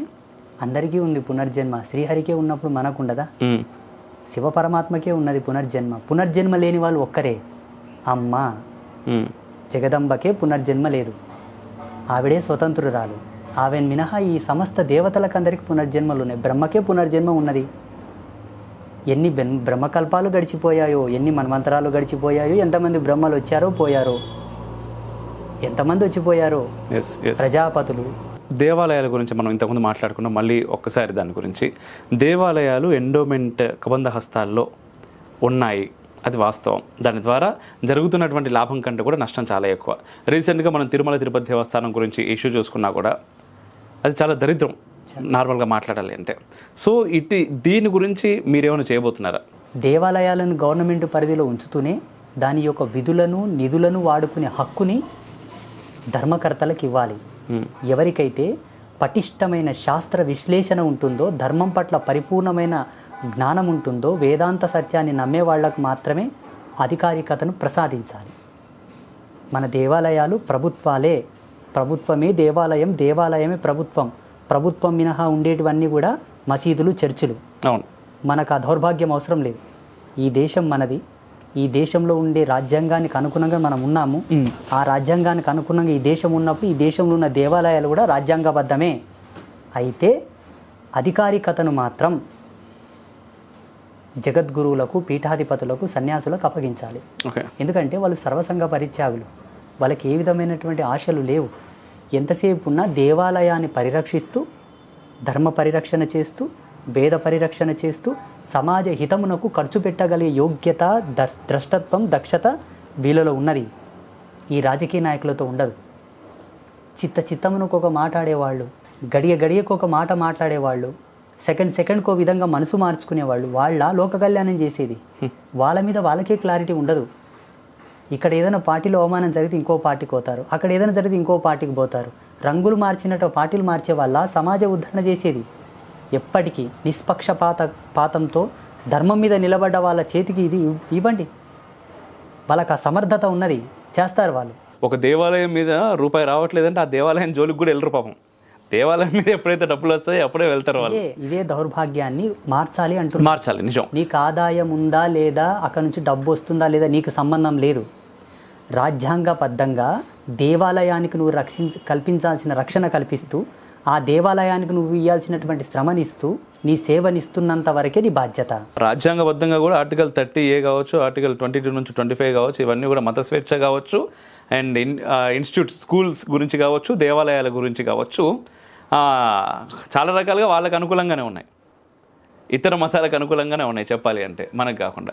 ఇప్పుడు దేవాలయాల నుంచి ఇంత డబ్బు వస్తున్నాయి. ఇప్పుడు తిరుమల తిరుపతి దేవస్థానమే ఉంది, లేదా భద్రాచలమే ఉంది, లేదా ఇంకొక అమ్మవారు ఉంది, విజయవాడే ఉంది. అక్కడ ఒక అమ్మవారి గురించి ఎవడైనా బయట తప్పుగా మాట్లాడుతున్నప్పుడు ఆటోమేటిక్గా ఇప్పుడు నార్మల్గా ఇప్పుడు రిఫ్లెక్షన్ ఛానల్ అనేది పాత బస్తీలో ఉన్నటువంటి ఒక హనుమాన్ టెంపుల్ అది కూలగొట్టేసి ఆ మొత్తం ఒక చెత్త పక్కకు మొత్తం ముస్లిమ్స్ ఇల్లు అయ్యి దాని పక్కకే ఒక మసీదు కదా, ఆ మసీదు కట్టిర్రు. మొత్తం చెత్తతో నింపిపోతే మేము రిఫ్లెక్షన్ నుంచి అక్కడికి వెళ్ళి అది క్లీన్ చేస్తున్నాం. క్లీన్ చేస్తుంటే పోలీసులు సుమోటోగా తీసుకొని మా మీద కేసు పెట్టారు క్లీన్ చేస్తున్నందుకు. ఇట్ ఇస్ ఏంటి ఎండోమెంట్ డిపార్ట్మెంట్, నువ్వు ఇన్ని లక్షల కోట్లు తీసుకుంటావు, మరి దేవీ దేవతల గురించి ఎవరైనా ఏదైనా తప్పుడు వ్యాఖ్యలు కూసినప్పుడు ప్రభుత్వాలు ఎందుకు బయటకు రావు? ప్రభుత్వాలు ఎందుకు సుమోటోగా తీసుకొని కేసులు బుక్ చేయవు? చేయాలి కదా. దీని గురించి అంటే మీతో నేను ఎందుకు మాట్లాడుతున్నానంటే, ప్రభుత్వ అధిపతులుగా స్వామీజీలను పెట్టండి దయచేసి. ప్రభుత్వ అధిపతి మళ్ళీ ఇక్కడ ఇంకోటి వస్తుంది, స్వామీజీలు పెట్టండి అంటే స్వామీజీలకు రాజకీయాలు ఎందుకు అని చెప్పి మాట్లాడతారు మళ్ళీ మన వాళ్ళే. ఎందుకు వద్దు అని నేను అడుగుతా. ఇది కూడా నాకు కావాలి మీ దగ్గర నుంచి. ప్రజల పక్షాన మీరు నిలబడండి. స్వామీజీలు రాజకీయంలోకి ఎందుకు రాకూడదు మీరు చెప్పండి. బేసిక్గా నాకు స్వామీజీలు రావాలని ఉంటుంది రాజకీయాలకు, ఇప్పుడు కాదు, ఎప్పుడు మీరు కాదు, మీరు ప్రజల పక్షాన వాది. ఓకే, స్వామీజీలు సన్యాసులు రాజకీయంలోకి ఎందుకు రాకూడదు? పీఠ పరంపరను గౌరవించే వాళ్ళు రావద్దండి. బిడి సన్యాసులం మేము వస్తాం. సో మీరు రాజకీయాల్లోకి రాబోతున్నారా? వస్తాను. రావాలని ఉంది? వస్తాను. ఎప్పుడు? రేపే వస్తాను. రాజకీయాల్లోకి వస్తున్నారు? మీరు వస్తే ఖచ్చితంగా మేము నిలబడతాం మీతో. తప్పకుండా. నేనేమంటున్నా అంటే, ఏ ఆశాదూష లేని వాళ్ళు సమాజంలో నిలబడి నడిపిస్తేనే సమాజం బాగుపడుతుంది. యూపీ గవర్నమెంట్ చూడండి, ఇప్పుడు మాన్యనీయ యోగి ఆదిత్యనాథ్ గారు చేసే పరిపాలన చూడండి. వెనకటికి ఒక సామెత చెప్పేవాళ్ళం పెద్దలు, ఆశ ఊష లేను ఇంట్లో అల్ల నిర్వహణల చెట్టు ఉమ్, చేతికి అందయ్య కానీ నోటికి అందుతాయి విప్పరా చూద్దాం అంటుండ్రి పొడుపు కథ. ఇప్పుడు పరిపాలన కూడా మాలాంటి వైరాగులకు భైరాగులకు సర్వసంగ పరిత్యాగులకు ఇస్తేనే రూపం చేసి చూపిస్తాం. మూటలు కట్టి కట్టలు కట్టి వెనకేసుకునే వాళ్ళకి ఇస్తే గుండు కొట్టి తోలిస్తారు. ఖచ్చితంగా ఈ విషయాన్ని నేను ఎప్పుడు అది ఒక 10 ఏళ్ల క్రితం కూడా చెప్పిన వీడియోలో ఉంటది. ప్రతి రాష్ట్రంలో ఒక యోగి నిలబడతాడు, భారతదేశంలోని అన్ని రాష్ట్రాలలో ఒక సన్యాసి నిలబడతాడు. ఆయన్ని గెలిపించండి, దేవాలయ వ్యవస్థ ఎలా ఉండాలో మేము రాసి చూపిస్తాం. కానీ గెలిపేయాలంటే మళ్ళీ మీరు ఖర్చు పెట్టాలి మా వాళ్ళకు.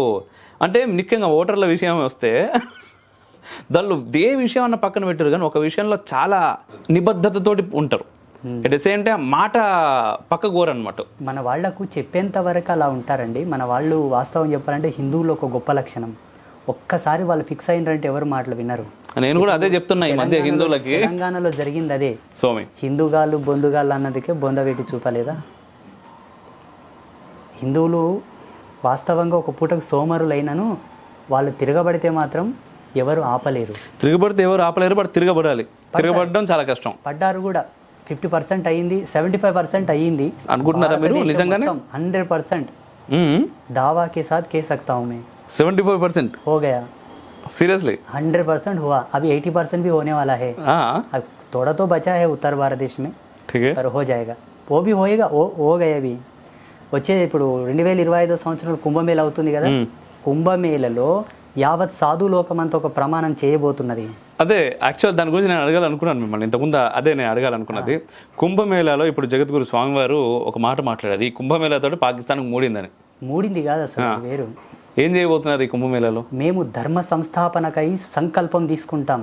సాధు సంకల్పం ఎంత గట్టిదో ఎంత గొప్పదో హిందువులకు కూడా తెలుస్తుంది. ఇంతవరకు మేము గమనున్నామండి. ఎందుకో తెలుసా? లోకా సమస్త సుఖినో భవంతు, ఆ ధర్మాన్ని కట్టుబడి మంచి ఉన్నాం, వాళ్ళు మంచి ఉన్నారు. నాస్తి ఇక నడవదు. अब जो होएगा वो होएगा. क्या होएगा? अगर तू अच्छा रहना चाहता है तो हम भी अच्छा रहेंगे. अगर तू बिगड़ना चाहता है, तू बढ़ना चाहता है, कटना चाहता है तो हम भी. దీన్ని ఒక వార్నింగ్ లా తీసుకోవచ్చా? వార్నింగ్ కాదు ఇది. వార్నింగ్ ఇలా ఉండదు. వార్నింగ్ చెప్పమంటారా? వార్నింగ్ చెప్పండి. लड़ना चाहता है तो हम भी रेडी हैं. ठीक है. मिलना चाहता है तो हम भी रेडी हैं. हम भी रेडी है. ये వార్నింగ్. ఓకే. సాధువుకి 2 ధర్మాలు ఉంటాయి. జమదగ్ని బ్రహ్మ యొక్క వంశజుడు. జమదగ్ని కడుపులో పుట్టిన పరశురాముడు కూడా బ్రహ్మ ముని మనమడు. అయినను క్షాత్రధర్మంలో ఆయనకు సాటి నిలిచిన వాళ్ళు లేరు కదా. యజ్ఞోపవీతధారి, శిఖాధారి, జటాధారి, ఏకవస్త్రధారి ముని కుమారుడు. ఇది సాధువు యొక్క ధర్మం. అందుకే దండం బట్టలే. ఇప్పుడు మీకు ఆన్సర్ దొరికింది అనుకో. ఆన్సర్ దొరికింది. ఎస్, బాగుంది. అయితే ఇంతకుముందు రాజకీయాల గురించి మాట్లాడుకుందాం. నిజంగా రాజకీయాల్లోకి సాధు సంతులు రావాలని చెప్పేసి నేను వేరే వాళ్ళకి అర్థమవుతుంది నా మాటలు, ఎందుకంటే వాళ్ళకి క్లారిటీ ఉంటుంది కాబట్టి నా మాట అర్థమవుతుంది. మన వాళ్ళకి క్లారిటీ లేదు కదా. మన వాళ్ళే దీన్ని కామెంట్ చేస్తారు చూడండి, అమ్మో స్వామీజీ రాజకీయంలోకి వస్తాడా. ఇప్పుడు కామెంట్లు మన వాళ్ళే పెడతారు. ఖచ్చితంగా నేను అదే అంటున్నాను. నేనేమంటా అంటే కామెంట్లు పెట్టడంలో పెద్ద ఆశాస్పదమైనటువంటి అంశం ఏమీ లేదు. అది పెద్ద వేస్ట్. అది కామెంట్ పెట్టకుండా నా మాటను 1-1000 సార్లు ఆలోచించండి. నీ గడప వరకు అర్థం వస్తుంది. నీ గడప వరకు, నీ బెడ్ వరకు అర్థం వస్తుంది నేను చెప్పిన విషయం. ఖచ్చితంగా మీరు రాజకీయాల్లోకి రావాలని నేనైతే మనస్ఫూర్తిగా కోరుకుంటున్నా. సీరియస్గా ఎందుకు అంటున్నానంటే, ఏమున్నా తరాలు తినడానికి నేను, నా తర్వాత నా కొడుకులు, వాళ్ళ కొడుకులు ఎంతమంది తిన్నా అయిపోదు. ఒకరికొక కారు సరిపోదు, మొత్తం నిండిపోవాలి కార్లతోటి. ఓ బంగ్లా సరిపోదు, మొత్తం బంగ్లాలు కావాలి. ఇప్పుడు ఏముంది, ఎక్కడ చూసి ఒక దగ్గరికి ఎయిర్పోర్ట్ వస్తుంది అంటే, ఆ ఎయిర్పోర్ట్ రావడానికంటే ముందు అక్కడ ఉన్నటువంటి కొన్ని వేల ఎకరాలు మనము మన వాళ్ళు అందరు తీసుకున్న తర్వాత అక్కడికో ప్లేస్ వస్తుంది. రాజకీయ నాయకులు చేసేది ప్రస్తుతానికి ఇదే. ఎందుకంటే వాళ్ళు ఒక మొక్కలు కాదు కదా, వాళ్ళు కూడా అందరూ తరతరాలు ఎప్పుడు పోతామో తెలియదా, తరతరాలు బాగుండాలని. సో మీలాంటి వాళ్ళు రాజకీయాల్లోకి వస్తే నిజంగా చూడాలని అయితే నాకు చాలా గట్టిగా ఉంది. రండి. ఫ్యామిలీ బ్యాక్గ్రౌండ్ లేని వాళ్ళు రాజకీయంలో నిలబడాలి అని చెప్పండి. స్వామీజీలని కాదు కానీ ఎవరైనా సరే. మనం సిస్టంలోకి వచ్చి మాట్లాడడం చేయడం వేరు, సిస్టమ్ బయట నుంచి మాట్లాడడం చేయడం వేరు. ఇప్పుడు కొంతమంది ఉంటారు, వాడికి ఏదో చేయాలని ఉంటుంది, ఆసక్తి ఉంటుంది, ఆశ ఉంటుంది, సంకల్పము ఉంటుంది. కానీ ఏంటి అంటే, అంత సంకల్పం ఉన్నవాడు ఒక ఐఏఎస్ ఆఫీసరో, ఐపీఎస్ ఆఫీసరో, లేకపోతే ఒక ఎమ్మెల్యేనో, ఎంపీయో, ముఖ్యమంత్రి, ఈరోజు ప్రధానమంత్రిని చూస్తున్నాం. అటువంటి సంకల్పం ఉన్నటువంటి ప్రధానమంత్రి 10 సంవత్సరాల్లో దేశం ఎక్కడి నుంచి ఎక్కడికి వచ్చింది? సో అటువంటి సంకల్పం ఉన్న వాళ్ళు క్రియాశీలక బాధ్యతలోకి వస్తే ఖచ్చితంగా మార్పు మొదలవుతుంది, మార్పు వస్తుంది అంట నేను. చేయగల యోగ్యత ఉండాలి, అది అటువంటి ధారణ శక్తి కూడా ఉండాలి, అటువంటి విజనరీ కూడా ఉండాలి, అటువంటి ప్లేన్ కూడా ఉండాలి. ఉండగలిగితేనే రాజకీయంలో రాణించగలము. వీళ్ళేంటంటే ఆ పూటకు ఆశతో వస్తారు, తర్వాతకు మడత పెట్టి పక్కన పడేస్తారు సమాజాన్ని. సాధువులకు ఆ లక్షణం ఉండదు. వాళ్ళు మాట అన్నారంటే దాన్ని నెరవేర్చే వరకు నిద్రపోరు. అది సాధువుల లక్షణం. అందుకే సమాజంలో వాళ్ళు ఉండడం వలన సమాజానికే మంచిది. మీరు మాకు సారంగ నీతులు నేర్పకండి. స్వామీజీలు ఇది చేయరాదు, స్వామీజీలు అది చేయరాదు, స్వామీజీలు ఇట్లా ఉండాలి, స్వామీజీలు అట్లా ఉండాలి, తాగరాదు, అది తాగరాదు, ఇది కట్టరాదు, అది కట్టరాదు. ఏదో పుట్టిన పిల్లాడికి వీళ్ళు నేర్పుతున్నట్టు వేదాంత సత్యాన్ని వడగట్టుకొని ఫిల్టర్ చేసి తాగిన మాకు మీరు ఆ నీతులు చెప్పేది. సో ఒక సన్యాసాశ్రమం తీసుకున్న స్వామీజీ అనగానే కూడా కొంతమంది కొన్ని ఎక్స్పెక్టేషన్స్ ఉంటాయి. సో కొంతమంది కావాలని చేస్తారు, కొంతమంది అంటే తెలియక. సో అన్ని రకాల ఫీలింగ్స్ ఉంటాయి ఇక్కడ. అదొకటి. మీ వయసు ఏంటో తెలుసుకోవచ్చా మేము? ఇప్పుడా 1994 బర్త్, ఏప్రిల్ 16. ఇప్పుడు మీరు మానసిక సన్యాసం నుండి పెళ్లి అట్లాంటివి ఏమి ఉండవు ఇంకా? చేసుకోవడంలో పెద్ద ఆశ్చర్యం ఏం లేదు, చేసుకోవడంలో గొప్పతనం కూడా ఏం లేదు. నా జన్మ వృత్తాంతం నాకు తెలుసు. నేను మళ్ళీ వివాహం చేసుకుంటే మళ్ళీ పుట్టాలి నేను. నాకు వేరొక జన్మ వద్దనుకున్నాను. అందుకే సన్యసించాను. అందులో శ్రేష్ఠ పరంపరానుగతంగా సన్యసించాను. అందులో ఈ జగతంతా ఎవరి యందు మ్రోకరిల్లి ఎవరిలో లీలమవుతున్నారో వాళ్ళనే పట్టుకున్నాను. అందులో ఏది సత్యమైన మార్గమో ఆ మార్గంలో ఉన్నాను, వేదాంత సత్య మార్గంలో ఉన్నాను. I'm fulfil in life. Okay. మీ కోపం వస్తుందా? కోపం అలంకారం సాధువులకి. సాధువుల గన కోపం లేకపోతే సమాజాన్ని క్రమబద్ధీకరించలేము మనం. మంత్రాలకు చింతకాయలు రాలుతాయా అని చెప్పేసి ఒక సామెత ఉన్నది. రాలుతాయి అని చెప్పేసి కొంతమంది అంటూ ఉంటారు. సో మీ ద్వారా దాని సమాధానం నాకు తెలుసుకోవాలన్నది. ఈ శబ్దార్థాలలో ఉండేటటువంటి వైబ్రేషన్స్, ఈ శబ్దార్థాల యొక్క కదలికలు, మూమెంట్స్ కూడా ప్రయోగించబడ్డ ధర్మాన్ని బట్టే చింతకాయలు రాలినాయి. అంటే మీ ప్రాక్టికల్ లైఫ్లో, మీ లైఫ్లో ఏమైనా ఎక్స్పీరియన్స్ ఉందో? సో మాకు సమీపంలో మాణికేశ్వర మాత అని ఒక అమ్మవారు ఉండేది, నిరాహార యోగిని. అమ్మవారు ఎన్నో లీలలు చూపించింది. ఒకటి కాదు, రెండు కాదు, ఎన్నో. మీరు గురుమిట్కలు యాదగిరి జిల్లా, అక్కడ యాదగిరి జిల్లా, యాదగిరి గుట్ట కాదు, యాదగిరి జిల్లా ఉంది కర్ణాటక. ఓకే. నారాయణపేట ఆ పరిసర ప్రాంతాల్లో వచ్చి మాణికేశ్వరి మాత అనండి, ఎన్ని చెప్తారు, కథలు చెప్తారు. ఓకే. అండ్ మరొక ప్రశ్న, ఇప్పుడు ఈరోజు యువతరం అంతా కూడా నార్మల్గా అంటే ఇంట్లో పొద్దున్న లేవగానే గుడికి వెళ్ళాలి, దేవుని అంటే పూజ చేసుకోరా, గుడికి వెళ్ళరా అని చెప్పి తల్లిదండ్రులు చెప్తా ఉంటారు. వీళ్ళ దగ్గర నుంచి ఒక క్వశ్చన్ రైజ్ అవుతూ ఉంటుంది, ఎందుకు అంటే ప్రతిదానికి కూడా లాజిక్ వెతుక్కోవడం బాగా అలవాటైంది. ప్రతి దాంట్లో లాజిక్ వెతకూడదు, తప్పు. భగవంతుని మొక్కడం అనేది మనోవిజ్ఞాన పరివర్తనం. శారీరక వ్యాయామాలు ఉన్నాయి, మనకు బాడీ ఎక్సర్సైజింగ్ సిస్టమ్ ఉంది, మనకు జిమ్ చేస్తాం, వాకింగ్ చేస్తాం. బట్ సౌల్ ఏదైతే ఉందో ఆత్మకి ఏ విధమైన ఎక్సర్సైజ్ చేయిస్తావు నువ్వు? ఆత్మని ఏ విధంగా రీఫిల్టర్ చేస్తావు, రిఫైన్ చేస్తావు? ఆత్మని ఏ విధంగా పరివర్తన వైపు, దివ్య చైతన్యం వైపు తీసుకొస్తావు? దాన్ని ట్రైన్ చేసే సిస్టమ్ ఏదుంది చెప్పండి? దాని కదలికలతో కదిలించే సిస్టమ్ ఏముంది చెప్పండి? శారీరక హావభావాలతో కదిలించగలమా? తిండితో కదిలించగలమా? దేనితో కదిలించగలం మనము? మన యందు ఉండేటటువంటి జీవ చైతన్యాన్ని ఈశ్వర చైతన్యం వైపు నడిపించే సాధనమే గుళ్ళు, గోపురాలు, పూజలు, మంత్రాస్, వేదాసు, చాంటింగ్, స్తోత్రాస్, అన్నీ దీక్షలు, మాలలు, పరంపర అంతా కూడా. ఇదంతా కూడా మనకు కనిపించని ఒక ప్రపంచం ఉన్నది. ఖచ్చితంగా ఉన్నది. మనకు కనిపించని ప్రపంచం ఒకటి ఉన్నది. ఆ ప్రపంచంలో మన జాబితా ఉన్నది, మన డేటా. ఆ జాబితాలో మనం పరిపూర్ణులుగా ఎంపిక అవ్వడానికి, ఎలక్టెడ్ అవ్వడానికి, మనము ఆ జాబితాలో నిష్ణాతులం అవ్వడానికి ఏర్పాటు చేసుకునేటటువంటి సోపాన మార్గం ఇదంతా. కాళ్ళు చేతులు గట్టి ఉన్నాగానే చేసుకోవాలి, తర్వాత మనం చేయలేం. ఇక్కడ చేసింది అక్కడ చెల్లుతుంది, ఇక్కడ చేయలేనిది అక్కడ చెల్లదు. అది సత్యంగా గ్రహించిన వాళ్ళు, వెళ్ళి చూసి అనుభవించిన వాళ్ళు మళ్ళీ జన్మనెత్తి ఇవన్నీ రచించారు మనకు. ఇవి చేయనరా నాయన, ఇవి చేస్తేనాడా నీకు ఎంట్రీ ఉంది, లేకపోతే ఎంట్రీ తీసుకోరని. అది ఎంట్రీ ఉందో లేదో పక్కన పెడదాం, తర్వాత విధానం అది. ప్రజెంటేషన్లో ఒక యువకుడు, పెళ్ళిగాని ఒక యువకుడు పూజలు చేసిన, దేవాలయ దర్శనం చేసుకున్న, బొట్టు పెట్టుకున్న, మంచి సాంప్రదాయకమైన జీవితాన్ని జీవించిన, పద్ధతి గల జీవితాన్ని జీవించిన, ఆయన జెనెటిక్ థియరీ ఏదైతే ఉంటుందో ఏ విధమైన సైడ్ ఎఫెక్ట్ లేకుండా పరివర్తనం చెందుతుంది. అద్భుతమైనటువంటి తేజస్సుతో ఆయన యొక్క ధాతు పుష్టి ఏర్పడి తదనుగుణంగా వచ్చేటటువంటి పిల్లలు విజ్ఞానులై పుడతారు, శౌర్యవంతులై పుడతారు. జీవధర్మ సిద్ధాంతంలో 2 జాతులు చెప్పారు, స్త్రీ పురుష. నపుంసక జాతి కూడా ఉన్నదనుకోండి. పటిష్టమైన జాతి సంభవుడైనటువంటి సంతానం నీకు కలగాలన్నా spirituality is must need for you. చాలా లోతుంది ఇందులో. It's a depth science in our life. ఆధ్యాత్మికత. ఇప్పుడు చూడండి, పంచోపచార విధులు ఉన్నాయి మనకు. పంచోపచార విధులన్నీ కూడా పంచభూతాలను బేస్ చేసుకొని ఇంప్లిమెంట్ చేశారు మన వాళ్ళు.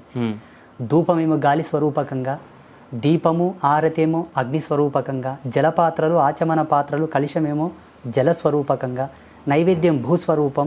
ఈ 4ంటిని భగవంతుడికి నివేదించేది ఆకాశ స్వరూపమని. పంచభూత ప్రాకృతిక సుధాసౌధం ఉన్నది ఇక్కడ. చక్కటి అగరు చెట్టుకొచ్చినటువంటి జిగురు తీసుకొచ్చి నిప్పుల మీద, చండ్ర నిప్పుల మీద వేస్తే ఆ పొగ గాలిలో కలవడం ద్వారా 1/2 కిలోమీటర్ వరకు బ్యాక్టీరియా ఫేజ్ అనేది లేకుండా పోతుంది. ఎయిర్ ప్యూరిఫికేషన్ ఏర్పడుతుంది విత్ సైన్స్. మీరు కావాలంటే టెస్ట్ చేసుకోండి. పనికిరాని అగరవత్తులను అంటిస్తే మాత్రం రాదు. మళ్ళా ధూపం వేయుట కూడా ఆగమ శాస్త్రంలో ఒక పద్ధతి ఉన్నది. దీపాలు వెలిగించడానికి, ధూపం వేయడానికి పద్ధతే పరమావధి. పద్ధతిగా చేస్తున్నావా లేదా, అదే పాయింట్. ఇంకొకటి ఏంటంటే, అందరికి ప్రజాలోకానికి నేను చెప్పేది ఏంటంటే, నీ తెలివితో భగవంతుడు రాడు, అతని తెలివితో మనం పోతేనే దొరుకుతాడు. అతని తెలివి ఏంటయ్యా అంటే ధర్మశాస్త్రాలు. అది చదివిన గురువులే. శాస్త్రం నీకు అర్థం కాదు, ఎందుకంటే సంస్కృతిలో ఉంటుంది. దాన్ని భాషాకారులు ట్రాన్స్లేట్ చేసిన విధానంలో కూడా లుప్తమై ఉండొచ్చు, తప్పులు జరిగి ఉండవచ్చు. అనుభవజ్ఞుడైనటువంటి గురువు దాన్ని శోధించి ఆయన దాన్ని అంతర్మదనం చేసి, అంటే ఫిల్టర్ చేసి, తర్కం చేసి చివరికి మీకు ఇచ్చే జ్ఞానమే సత్యం. ఇది వేదంలో కూడా ఇంప్లిమెంట్ అవుతుంది. వేదాలు ఇప్పటికీ వర్తమానంలో ఇప్పుడున్నటువంటి బ్రాహ్మణుల్లో కూడా వేదాలు సరిగ్గా అర్థం తెలియదు. ముష్కరుడు వేదం మీద కామెంట్ చేస్తే సమాధానం చెప్పలేకపోతున్నారు. వాడెవడో లింగమర్మం సినిమా తీసి శివుని యొక్క లింగం అంట, శివుని యొక్క అంగం తెగిపడినడం అది ఏదో హేయకరంగా ఒక సినిమా తీశాడు ఒకడు, దౌర్భాగ్యుడు. వాడి గరికకు కూడా అర్థం తెలియదు. బెదవ గరిక పోసకు అర్థం తెలియని వాడు శివుని మీద కామెంట్ చేశాడు. వాడు వానికి రీకౌంటర్ ఇచ్చి, వాని నోరు మూపించి, వాని చేత హిందూ సమాజానికి క్షమాపణ చెప్పించి దేశ బహిష్కరణ చేయించాలి మన హిందువులు. ఒక్కరు కూడా నోరు మెదపలేదే. ఇప్పుడు ఎందుకు కోప్పడకూడదండి సాధువులు ముడుచుకొని కూర్చోవాలా? ఏం తెలుసురా నీకు శివుని గురించి? ఏం తెలుసు నీకు శివుని గురించి? అసలు దేన్ని ఆధారంగా తీసాడట? శివమహాపురాణం ఆధారితంగా తీశాడట. ప్రూఫ్స్ కూడా చూపించాడు. శివమహాపురాణంలో చెప్పినటువంటి సత్యం నీకు అర్థం కాలేదు, దౌర్భాగ్యుడా. మన అడ్రస్, ఫోన్ నెంబర్ నేను ఫోన్ చేశాను, వాడు ఫోన్ ఎత్తలేదు నాది. ప్రామిస్, నేను ఫోన్ చేశాను చాలాసార్లు, మెసేజ్ కూడా పెట్టాను. ఆ వీడియోలో నాకు కామెంట్ ఉంటుంది చూడండి. ఓకే, నీ అబ్బాకు ఉడితే నీకు దమ్ముంటే రారా నాయన నాతో నేను నిరూపిస్తాను. అరే కామమునే దహించి వేశాడు ఆయన, మన్మధునే దహించి వేశాడు శివుడు. మన్మధుని దహించినటువంటి ఆ భగవంతుడు అంత హేయంగా నాట్యమాడతాడా? ఎవడు చెప్పాడు? ఎవడిచ్చాడు వానికి రిజర్వేషన్ మన మీద అంత హేయంగా మాట్లాడడానికి? ఒక్కరంటే ఒకరు మాట్లాడలేదండి దాని మీద. ఇది నా ఆవేదన. ఇది అర్థమవుతుందా? అది సాధువులు తప్పకుండా మాట్లాడాలి. అవసరం అనుకుంటే పచ్చి బూతులు కూడా మాట్లాడాలి. మాకు సారంగ నీతులు చెప్పొద్దు, మా సత్యం మాకు తెలుసు. ఓకే, అదండి ఇదండి అదండి ఇదండి అని నీతులు చెప్తే వాడు మారడు. వానికి వానిలాగానే మాట్లాడాలి. అందుకే మాట్లాడుతున్నాం. ఓకే, తప్పుంటే మీరు చెప్పండి. ఇప్పుడు గోవధల గురించి చూస్తూ ఉంటే మనకు చాలా చాలా కనిపిస్తూ ఉంటాయి. దానికి ప్రత్యేకంగా పండుగలే జరుపుకుంటున్నారు కూడా కొంతమంది. ఎట్లా ఆగాలి దీనికి? చట్టాలు, రాజ్యాంగాలు, రాజనీతులు, రాజకీయ బుజ్జగింపులు పనికిరావు. దీనికి పనికిరావు. ఎందుకంటే 75 సంవత్సరాల నుంచి జరుగుతుంది పోరాటం. ఎంతమంది సాధువులు చనిపోయారో మాకు తెలుసు, లిస్ట్ ఉంది. గోవు సాధువులకి అవసరం అని కాదు, గోవు సంసారికులకు చాలా అవసరం. గోవును విశ్వమాత అని ఎందుకోసం మేము పలికామన్నది మాకు సంబంధించింది కాదు, మీకు సంబంధించింది. అది భార్య పిల్లలతో సంసారాన్ని ఈదుతున్న వాళ్ళకు గోవు అవసరం. దీనికి చట్టాలు తేవాలి, జాతీయ జంతువుగా ప్రకటించాలి, ఇవన్నీ అడిషనల్. ఈనాడు జాతీయ జంతువుగా ప్రకటించిన వాళ్ళకు కూడా భద్రతలు లేవు. అవి పక్కన పెడతాం. జాతీయ గీతమే పాడట్లేదు. జాతీయ జెండాకు సెల్యూటే కొట్టట్లేదు. చేస్తలేరు. ఇక దీన్ని ప్రకటించిన తర్వాత కూడా దీన్ని తినకుండా ఉంటారన్న గ్యారెంటీ ఎందుకు తీసుకుంటావు నువ్వు? అది కాదు. మనకు ప్రతిష్టాత్మకమైన ధర్మం ఉన్నది. మన హక్కును మనం కాపాడుకోవడానికి తిరగబడదు. అదొక్కటే తరుణం అండి. వాళ్ళతో కొట్లాడాల్సిన అవసరం లేదు. మనదైన దాన్ని మనం పాటించగలిగి, మనదైన దాన్ని మనం గౌరవించగలిగి, మనం మనలా ఉంటే చాలు. మనలా ఉంటే చాలు. ఓకే, అంతే. సింహంకి ఒక నీతి ఉన్నది. సింహం దేని చూసి కూడా ఏం నేర్చుకోదు. దేని చూసి నేర్చుకోదు. సింహాన్ని చూసి అడవి నేర్చుకుంటుంది. అడవి అంత విశాలమైన వన్యము, అరణ్యము సింహాన్ని చూసి ఒకటి నేర్చుకుంటుంది. మనం సింహాల కన్నా వీరులం. ఎందుకంటే మన ధర్మంలో సింహాన్ని పట్ట ఇరిసి పాడేసిండ్రు. సింహాన్ని విరిచి 2 ముక్కలు చేసిండ్రు వీరులు మన వాళ్ళు. ఒక మహిళ కూడా సింహంతో పోరాడింది మన సనాతన ధర్మంలో. దేవి భాగవతంలో దాని యొక్క వివరణ ఉన్నది. ఓకే, అంతటి వీరులమై ఉన్న మనము నపుంసకులాగా ఉండడం ఏంటండి? ఎందుకు భయపడాలి? భయపడడం కాదు, బేసిక్గా ఏంటంటే మన వాళ్ళకి త్యాగం, అహింసో పరమో ధర్మ మట్టుకే మనం నేర్చుకున్నాం. త్యాగం చేసి ఒకటి బాగా నేర్చుకున్నాం. అయితే ముఖ్యంగా ఈ రోజుల్లో చాలా మేజర్ సమస్య అండి, అంటే యువతలో ముఖ్యంగా లవ్ జిహాద్. దీని ద్వారా ఎంతోమంది ఆడపిల్లలు హిందుత్వం నుంచి దూరం అయిపోయి వేరే మతాల్లోకి వెళ్ళిపోయి ఆ తర్వాత వాళ్ళు విగత జీవులుగా ఏ ఫ్రిడ్జ్లో ఎప్పుడు తేలుతారో లేకపోతే ఇంకెక్కడ తేలుతారో కూడా తెలియనటువంటి పరిస్థితి. స్టిల్ చాలా అటువంటి పెళ్ళిళ్ళు జరుగుతూనే ఉన్నాయి. నాలాంటి ఎవడైనా లవ్ జిహాద్రా బాబు ఏదైనా మాట్లాడితే ప్రేమకి మతం చూస్తారేంట్రా, మతోన్మాదులారా అంటాడు కింద కామెంట్లా. సో దీనిపైన మీ అభిప్రాయం? కామెంట్ పెట్టే వాళ్ళకు ఓ మాట చెప్పాలి. నేను వచ్చి మీ చెల్లెల్ని ప్రేమిస్తున్నాను రా, నాకు ఇచ్చి పెళ్లి చేయాలి. ఎట్లా రియాక్ట్ అవుతాడో చూడాలి. మా ఇంటి ఆడపడుచుల వరకు నీకు ప్రేమ పనిచేస్తుంది, నీ ఇంటి ఆడపడుచుకు ప్రేమ పనిచేయదా? పనిచేయదు. ఇప్పుడు ఎవరైనా ముస్లిం అమ్మాయిని హిందూ చేసుకుంటే వాళ్ళు చంపేస్తున్నారు కదా. ముస్లిం పక్కన పెడదాం, మనం ముస్లిం కాదు. ఆయన మన ఇంటికి వచ్చి మన ఆడపడుచుని తీసుకెళ్లేంత వరకు నిర్లక్ష్యం చేసిన మన తప్పు.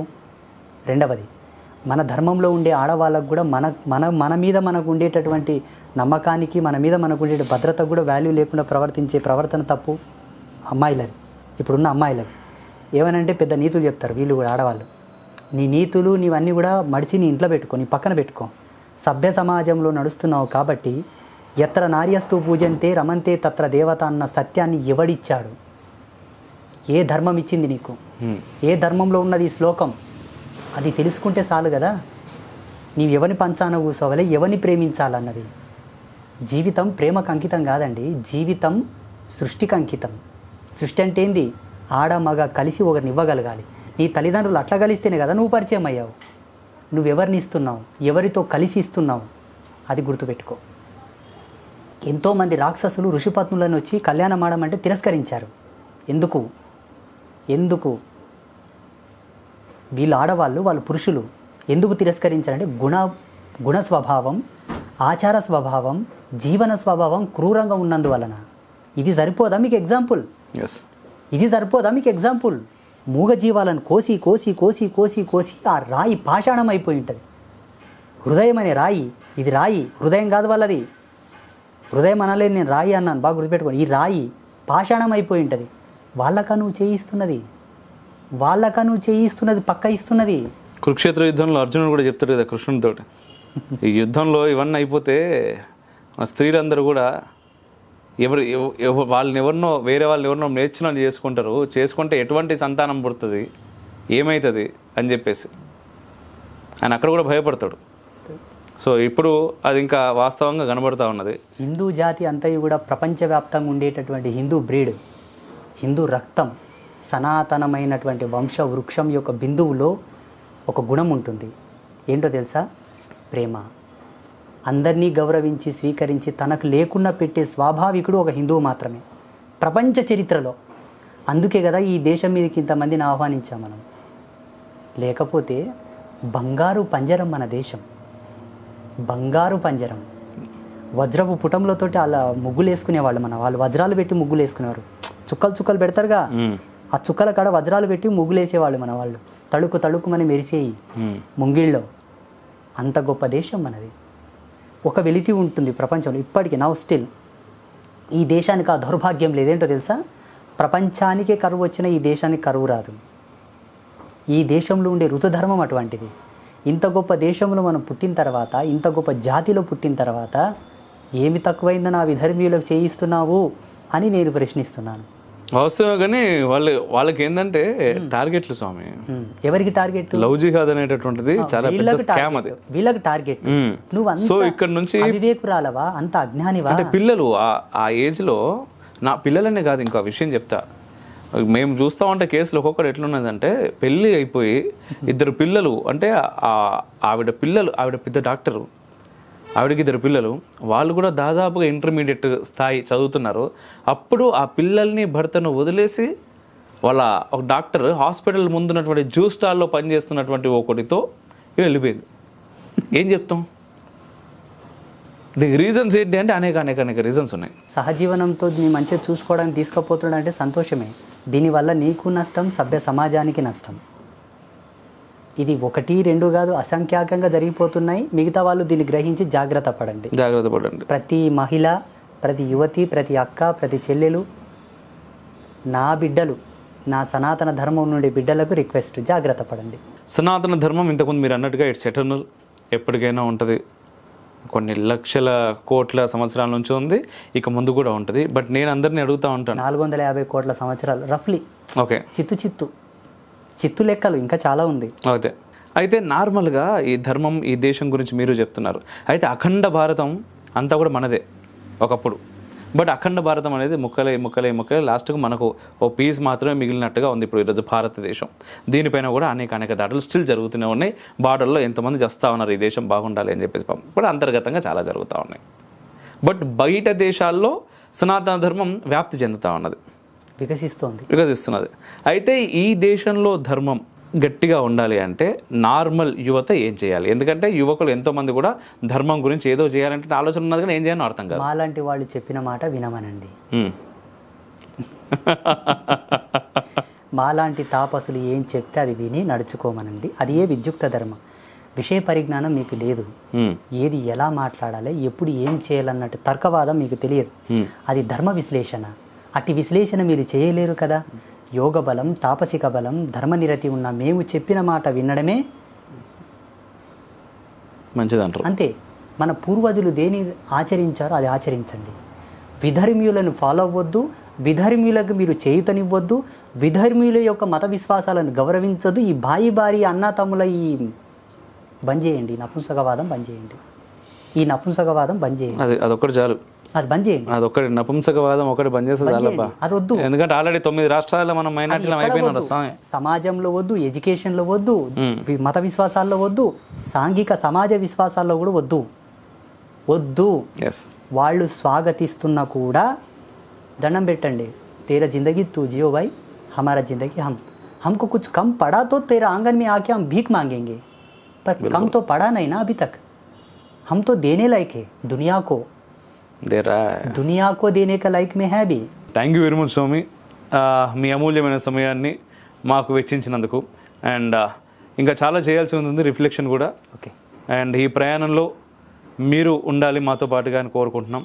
అండ్ మీరు ఇంతకుముందు ఆఫ్లైన్లో చెప్పారు సనాతన కాంక్లేవ్, నేను మొత్తం చూసాను లైవ్లో, చాలా అద్భుతంగా అనిపించిందని.